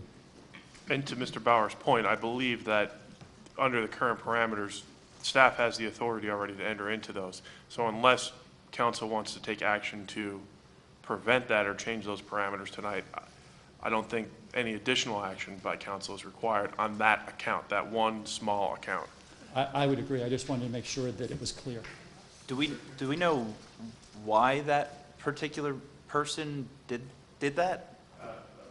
According to Mr. Neese, it's his personal residence, so he wants, most likely he doesn't want his water shut off in his personal residence. Okay. Well, there's actually two issues. One is the three businesses that are in play here are owned by a partner as well, and I was making the partner be responsible as well as that individual. The partner doesn't want to be responsible for his residence, which makes sense, and his wife doesn't really want to be responsible for the businesses, so this kept them separate. Mr. Kuznarth and Ms. May I ask Mayo. Mr. Neese one more question? Sorry. So there is a resident that is, there is a property where people live in it that is delinquent. There's a residency that's delinquent. The third agreement that is on your desk is that Mr. Crack mentioned is the residence of that, for that one. Okay, so it is a household with people that might have children or, okay. All right, thank you. Ms. Mayo? So, Steve, so for 13300, Yes. they have made the first $1,500 payment? They've actually made the $1,500 payment and made the $500 payment. They are actually made. And then for the last one, there was two payments also that have already been made, one for $200, one for $990. Correct. And the last one is also one of the same people as the other, the 56,000. Yes. Okay, so, I don't know. Seems like good faith to me that they've started making payments, just saying. Mr. Perednik? Yeah, I just want, Steve, Mr. Neese? I'll stay until I'm told. Sorry. I think it's the last question I'll ask you tonight, so thank you. Just you said before, there is and if you can restate, what is the current policy of the 90 days that staff has authority to handle? The current policy in place is that if it's 90 days or less, I have the authority to make that decision on my own as the finance director. If it extends beyond 90 days for the agreement, up to 1 year, Gene and I review it together and we make a decision together, and one of the two of us will then sign off. If it goes beyond 1 year, we were instructed in the past to bring that before council, and this is the first time that that's ever happened. But we were dealing with large amounts, and people are starting to become aware. And I will tell you, I have 2 more next month. Thank you, Mr. Neese. Mr. Richter? May I ask that when this goes to vote, we do it by roll call, please? Absolutely. Any other discussion? I'll just throw in my 2 cents again. To me, getting in, I don't like making the deals. I don't like the fact that these individuals or businesses or combination thereof have gotten this far behind. But someone said it earlier, and to that point, we're in the mess. We need to clean up the mess. And I think by entering these agreements, we create a structure. We get upfront money, 10% on each of them, it looks like. Because we're getting money in the door, I'm going to support the agreements tonight because of that we're going down the road of getting them corrected, hopefully. And if not, we always have the fallback for the collection agency once that's in place. Seeing no further discussion, we'll have a roll call vote.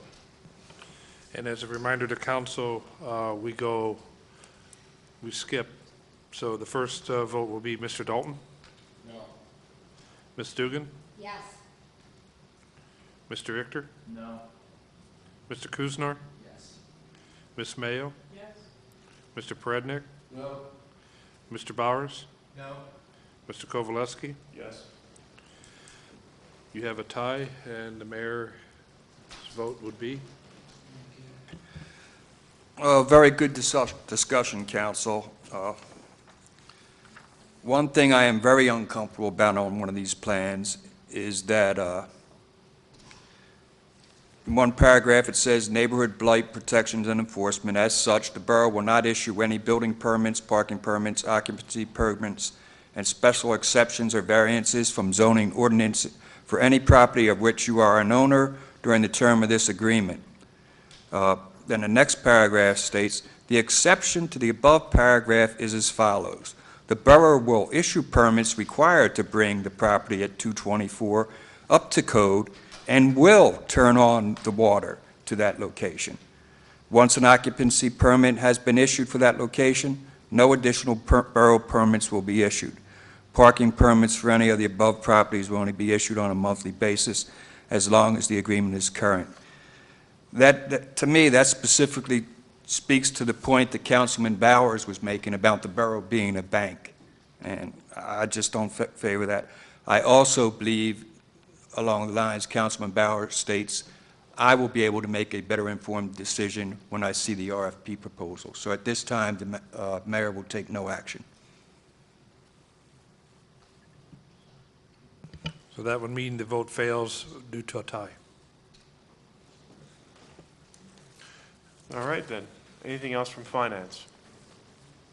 No. Okay. Infrastructure? Nothing. Economic development? Nothing. Policy? Policy.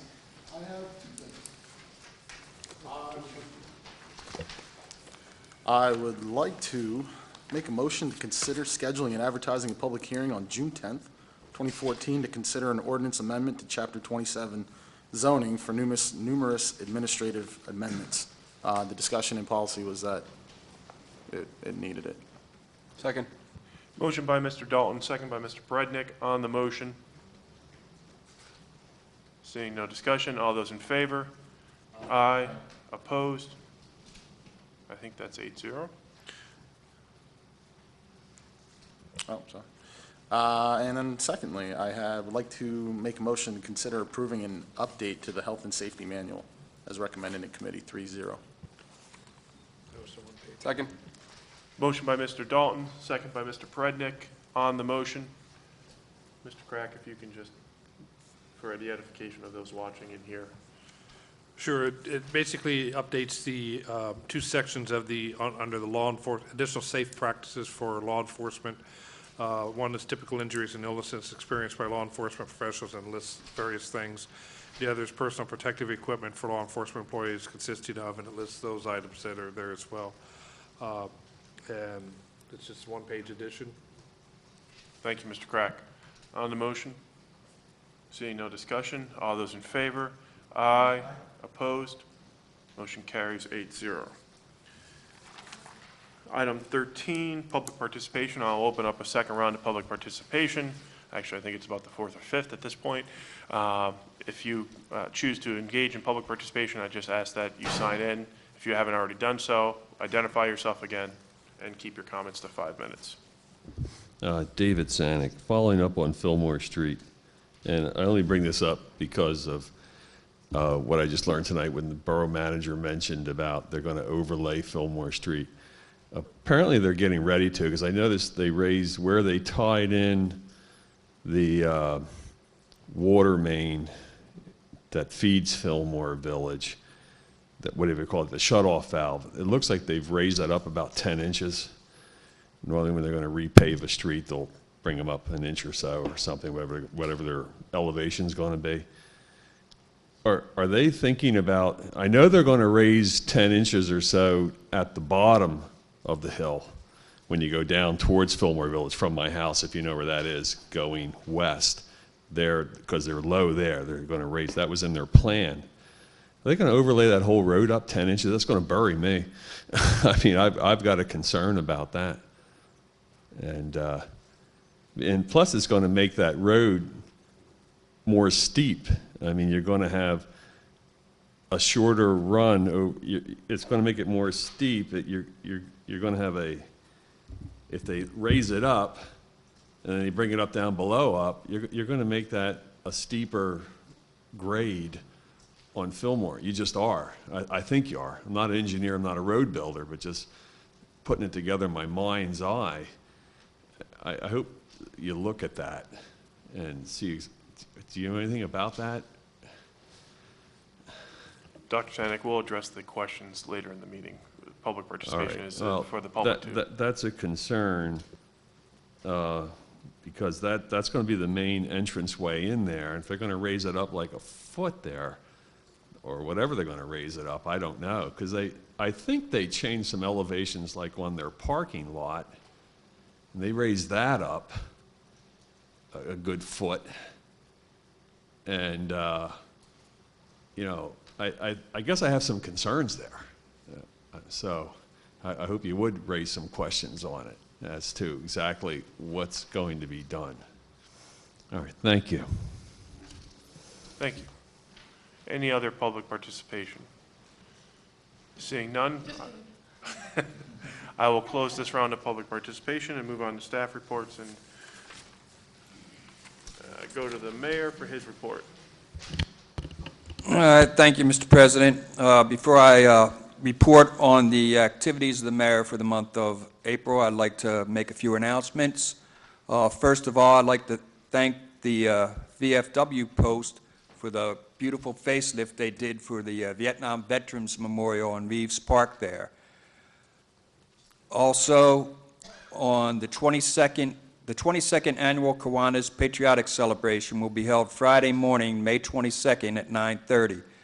This event was originally scheduled for Reeves Park, but I believe it will be held in the Barclay School's auditorium because I don't believe the benches will be in by then. Close to 1,000 school children attend this event. Everyone is welcome to join this celebration. The keynote speaker is going to be Miss Shauna Moore, who's Phoenixville class of 2014 and a West Point cadet appointee, the class of 2018. Also like to mention Miss Karen Johns and the volunteers have teamed up with Tammy Klotzbach and the Seroptimus Club for the Phoenixville fireworks fundraising. They put together an effort where they want the public to donate unwanted shoes, sneakers, shoes, any type of footwear. These shoes go to the third world countries. The funds raised will go to the fireworks. There are collection bins at Phoenixville Federal branches, and also you could leave any type of footwear off at Tammy's Porch at 608 Main Street.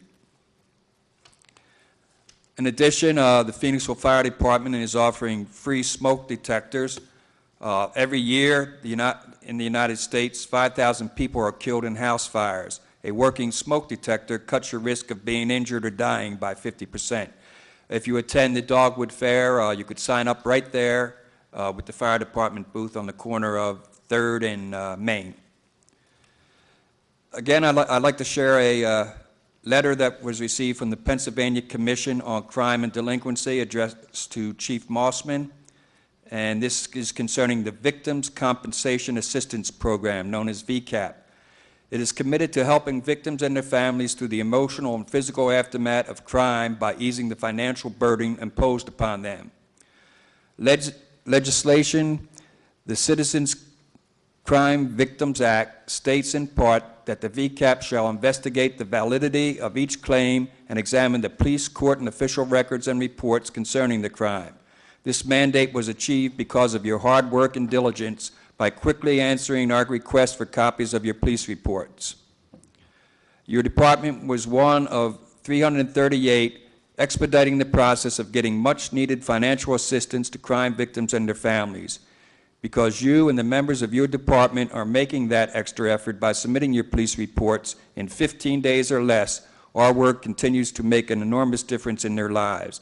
And this is signed by Mr. Jeffrey Blystone, the manager of the Victims Compensation Assistance Program for the state of Pennsylvania. Now on to some activities that I engaged in for April. Wednesday, April 9th, Valley Forge Christian College celebrated their 75th anniversary. I attended the reception that was held at the Conference Center at Valley Forge on Valley Forge Road. That property was recently donated to the college. Former U.S. Attorney General, the Honorable John Ashcroft, was present. On Wednesday, April 9th in the evening, I attended the 3rd Annual Bataan World War II South Pacific Veterans Annual Ceremony. It was hosted by the Kuntao Club, located at Franklin Commons. Kuntao is a Philippine and Chinese cultural club. Councilman Perednik was also present for the ceremony. April 10th, I attended the Southeast District meeting of the Pennsylvania Municipal League with council members Dalton, Kuzner, and Perednik, along with Borough Manager Gene Crack and Kelly Getzfried, who is part of the borough's administration team, who does a lot of work behind the scenes. The meeting was held at the Foundry Building, and I'd like to thank Mr. Bob Tomoso for hosting the event's location. The Southeast District of the PML includes Allentown, Bethlehem, Chester, Coatesville, Easton, Kutztown, Malvern, Media, Muhlenberg, Philadelphia, Phoenixville, Reading, and Westchester. PML's mission is to strengthen, empower, and advocate for effective local government. I was again selected to serve as chairman for the Southeast District of the PML for another year. On April 13th, stopped by the Reservoir Park Community Garden for opening day. The space is really being used well by this community group. They currently have 17 raised beds for planning and use and a waiting list for about a half dozen more. Anyone with some old cinder blocks could get in touch with the borough, and this would help out the garden folks up there. April 14th, I attended the Beautification Advisory Commission meeting, encouraged council to support budget funds for the projects. This diverse group, good public input and participation, volunteers, and donations. Colonial Gardens was exceptional along those lines. Wednesday, April 16th, was also Valley Forge Christian College Community Cleanup Day. They did a great job. The borough was looking real good. Thursday, April 24th, the assessment team for accreditation for the Phoenixville Police Department, three evaluators showed up and reviewed the 132 standards that we're going to be subject to, which are covered under 4 chapters: organization and management role, law enforcement function, staff support responsibilities, and Pennsylvania legal mandates. The official assessment dates are June 9th and 10th. Saturday, April 6th, the mayor proclaimed as Arbor Day. About 36 volunteers showed up at these parks, which included members of local Cub Scout Pack 119, along with borough staff that planted 25 trees throughout the borough. Big thank you to Randy Morin and the members of the tree advisory team. Councilman Perednik and his family also participated in this event. April 26th, National DEA Prescription Drug Take-Back Day. I was with Sergeant Glenn Ekman, who was stationed at the Borough Hall collection site from 10 a.m. to 2 p.m. We collected 3 large boxes of prescription medication. They will be disposed of properly. I took the opportunity to inform the public that the Phoenixville Police Department has a drug collection drop-off box located in the lobby of the police department at Borough Hall. Drugs can be dropped off during regular business hours, 8:30 to 4:30. May 1st, firefighter Janine Churgai graduated as a certified interior firefighter for the Phoenixville Fire Department. This young lady invested close to 200 hours to become a certified firefighter. And one last thing, on Saturday, April 12th, I want to say, know your police department. On that particular date, I attended an active shooter training. Last month, I talked a little about officers and their duties regarding time spent in court.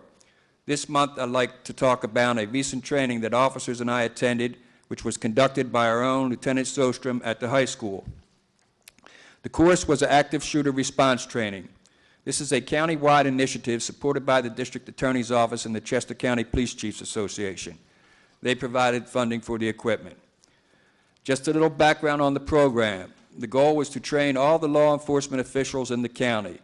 Lieutenant Sostrom is one of about a dozen qualified instructors who teaches the course.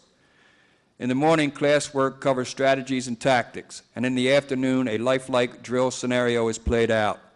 Lieutenant Sostrom conducted the training with 2 additional instructors. Students from Phoenixville Area High School Drama Club participated and acted as role players. The lieutenant had me play the role of one of the bad guys. It was an intense experience, as approximately a total of about 24 officers attended the training that day, many of them members of the Phoenixville Police Department. As of this date, all but 3 of our Phoenixville police officers have been through the training. I could say with much confidence that should the occasion present itself, the command staff and officers of the Phoenixville Police Department will deal with the situation effectively, professionally, and without hesitation. This type of training saves lives. In addition, I'd just like to thank council this evening for voting to approve the scales and the laptop computer, enabling the department, with these tools, help us do our job more efficiently and professionally. Also just like to plant a seed that we are continuously looking to update our fleet, and we're also looking to secure that area in the back there, which are pretty big budget items, just to keep in mind. Thank you, Mr. President and Council. Thank you, Mr. Mayor. Any comments or questions for the mayor? Seeing none, Mr. Crack for the manager's report. Sure, I have one item that's on your agenda and then 2 that I want to follow up with afterwards. The first is the consider staff recommendation to award the water treatment plant sludge removal project to Frank Environmental, Inc. They are out of Horsham, PA. We received 3 bids for this project. This is part of all of our total water treatment plant upgrades. We do have to get the sludge disposal out of there. We've talked about it in committee for at least a year and a half at this juncture. The bids, the lowest responsible bidder that came in was for $57,370.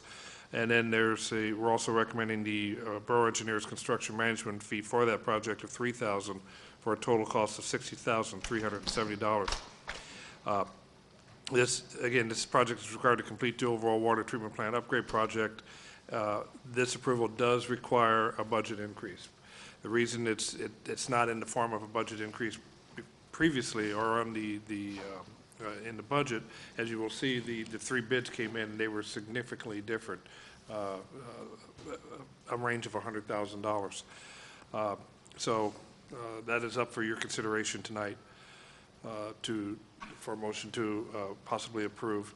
The second is we did, several years ago, we started the the curbside recycling program with the new toters and what have you. It's a long process, but we did apply for a 902 grant from DEP. We got notified last week that we received $247,171 of those dollars back. That goes back into the account.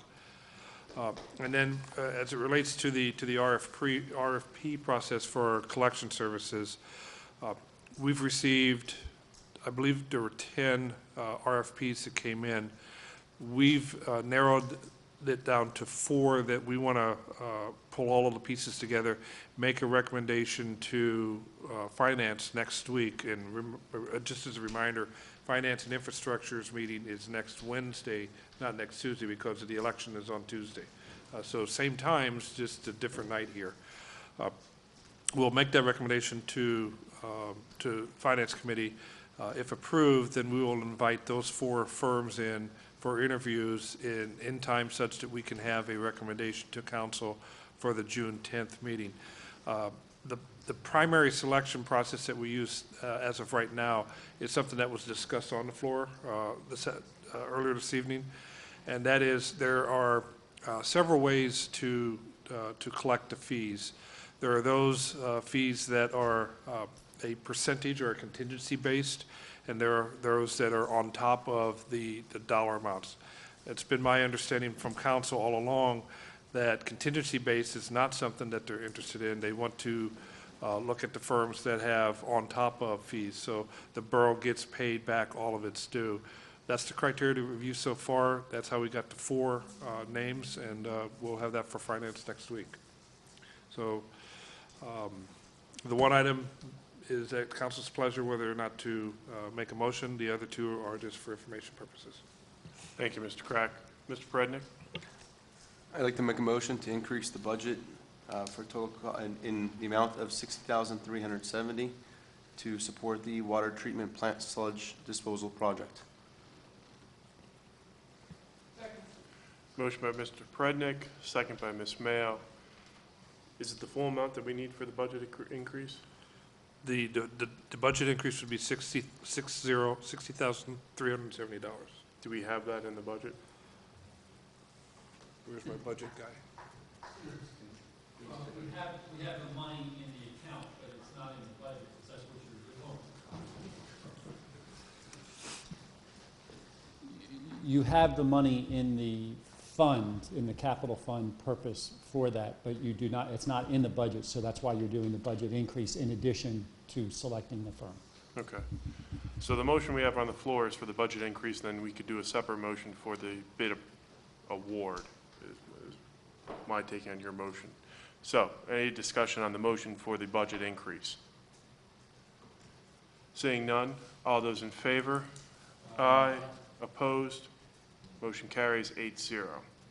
What is council's pleasure with regard to the bid? I'd like to make a motion to award the sludge removal project to Frank Environmental. Thank you, Ms. Mayo. Second.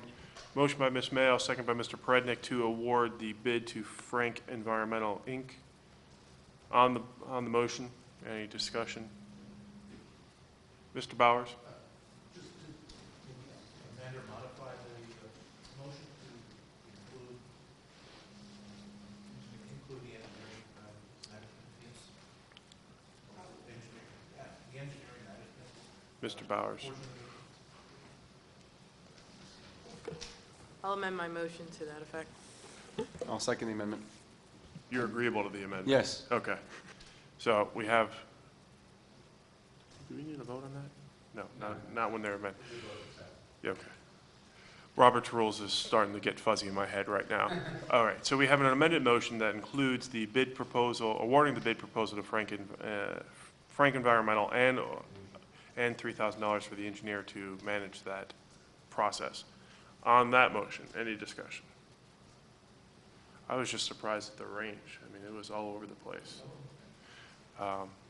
Any other discussion? All those in favor? Aye. Opposed? Motion carries 8-0. Anything additional for the manager?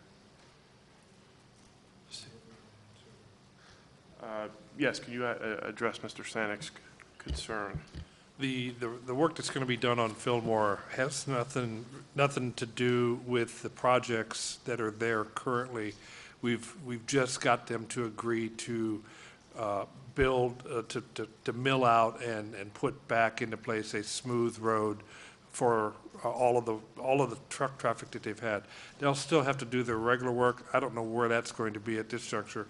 Our goal was just to get those, all those potholes taken care of, and they agreed in one fell swoop, cut it out, put in the necessary base that's needed, and bring it back up to its existing road surface level that's there today. Thank you, Mr. Crack.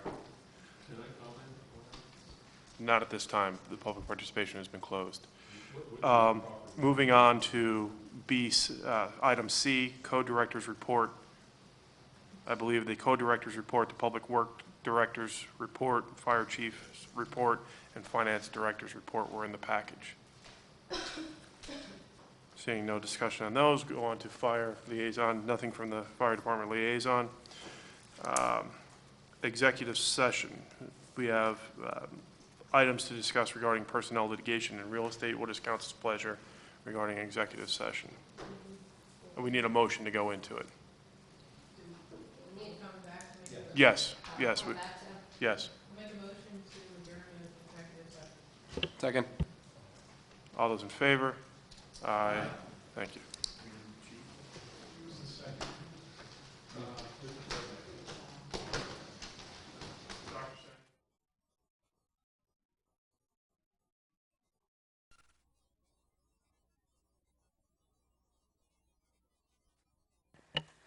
Okay, so we're back from executive session.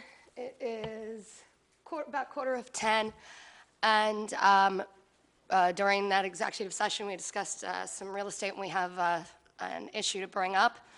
I wasn't really prepared to do this. Thank you very much, Ms. Dugan. Does anyone have a motion in relation to advertising a resolution and a public hearing?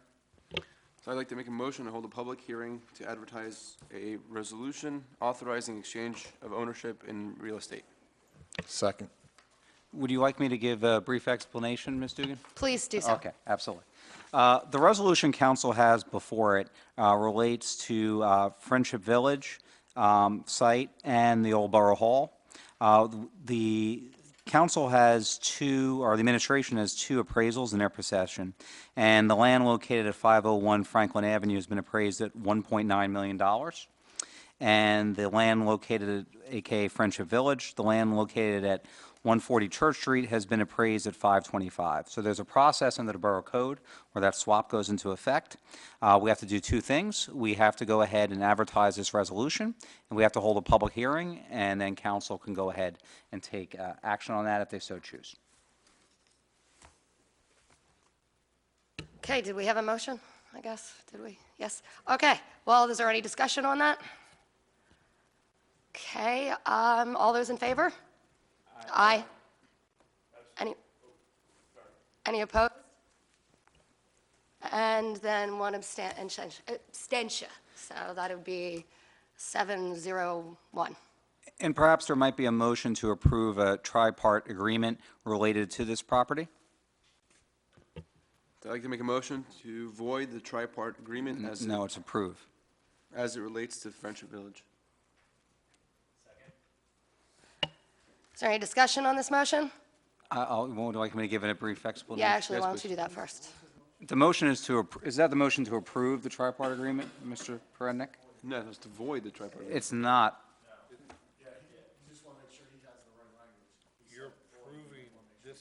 You're approving this tri-part agreement. Okay, so I'll withdraw my motion then. Or you'll amend your motion. Okay, you can withdraw the motion, go ahead. Okay. So I'll make the motion to approve the tri-part agreement as it relates to Friendship Village. There we go. You were seconded it. Thanks. Okay, anybody on the question? Do you want me to give a brief explanation for the public? Go ahead, I It should guess I'm take kind 2 of in seconds. a rush to. All right, excellent. Okay, in 2007, when the borough gave over this land to the Friendship Fire Company, we placed two conditions on that related to stormwater and general improvements. obviously, council this past spring was involved in the process where we went through a conditional use approval where we put much more extensive conditions on Friendship Village. It's my understanding that that Friendship Fire Company is in the process of selling the property to Phoenixville LLC.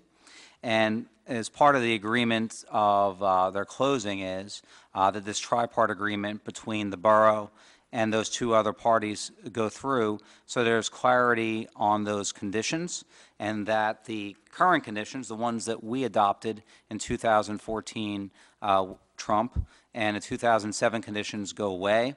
And just in case the closing has any kind of difficulties whatsoever, there's an escape clause in here for the borough that our conditions are still in effect.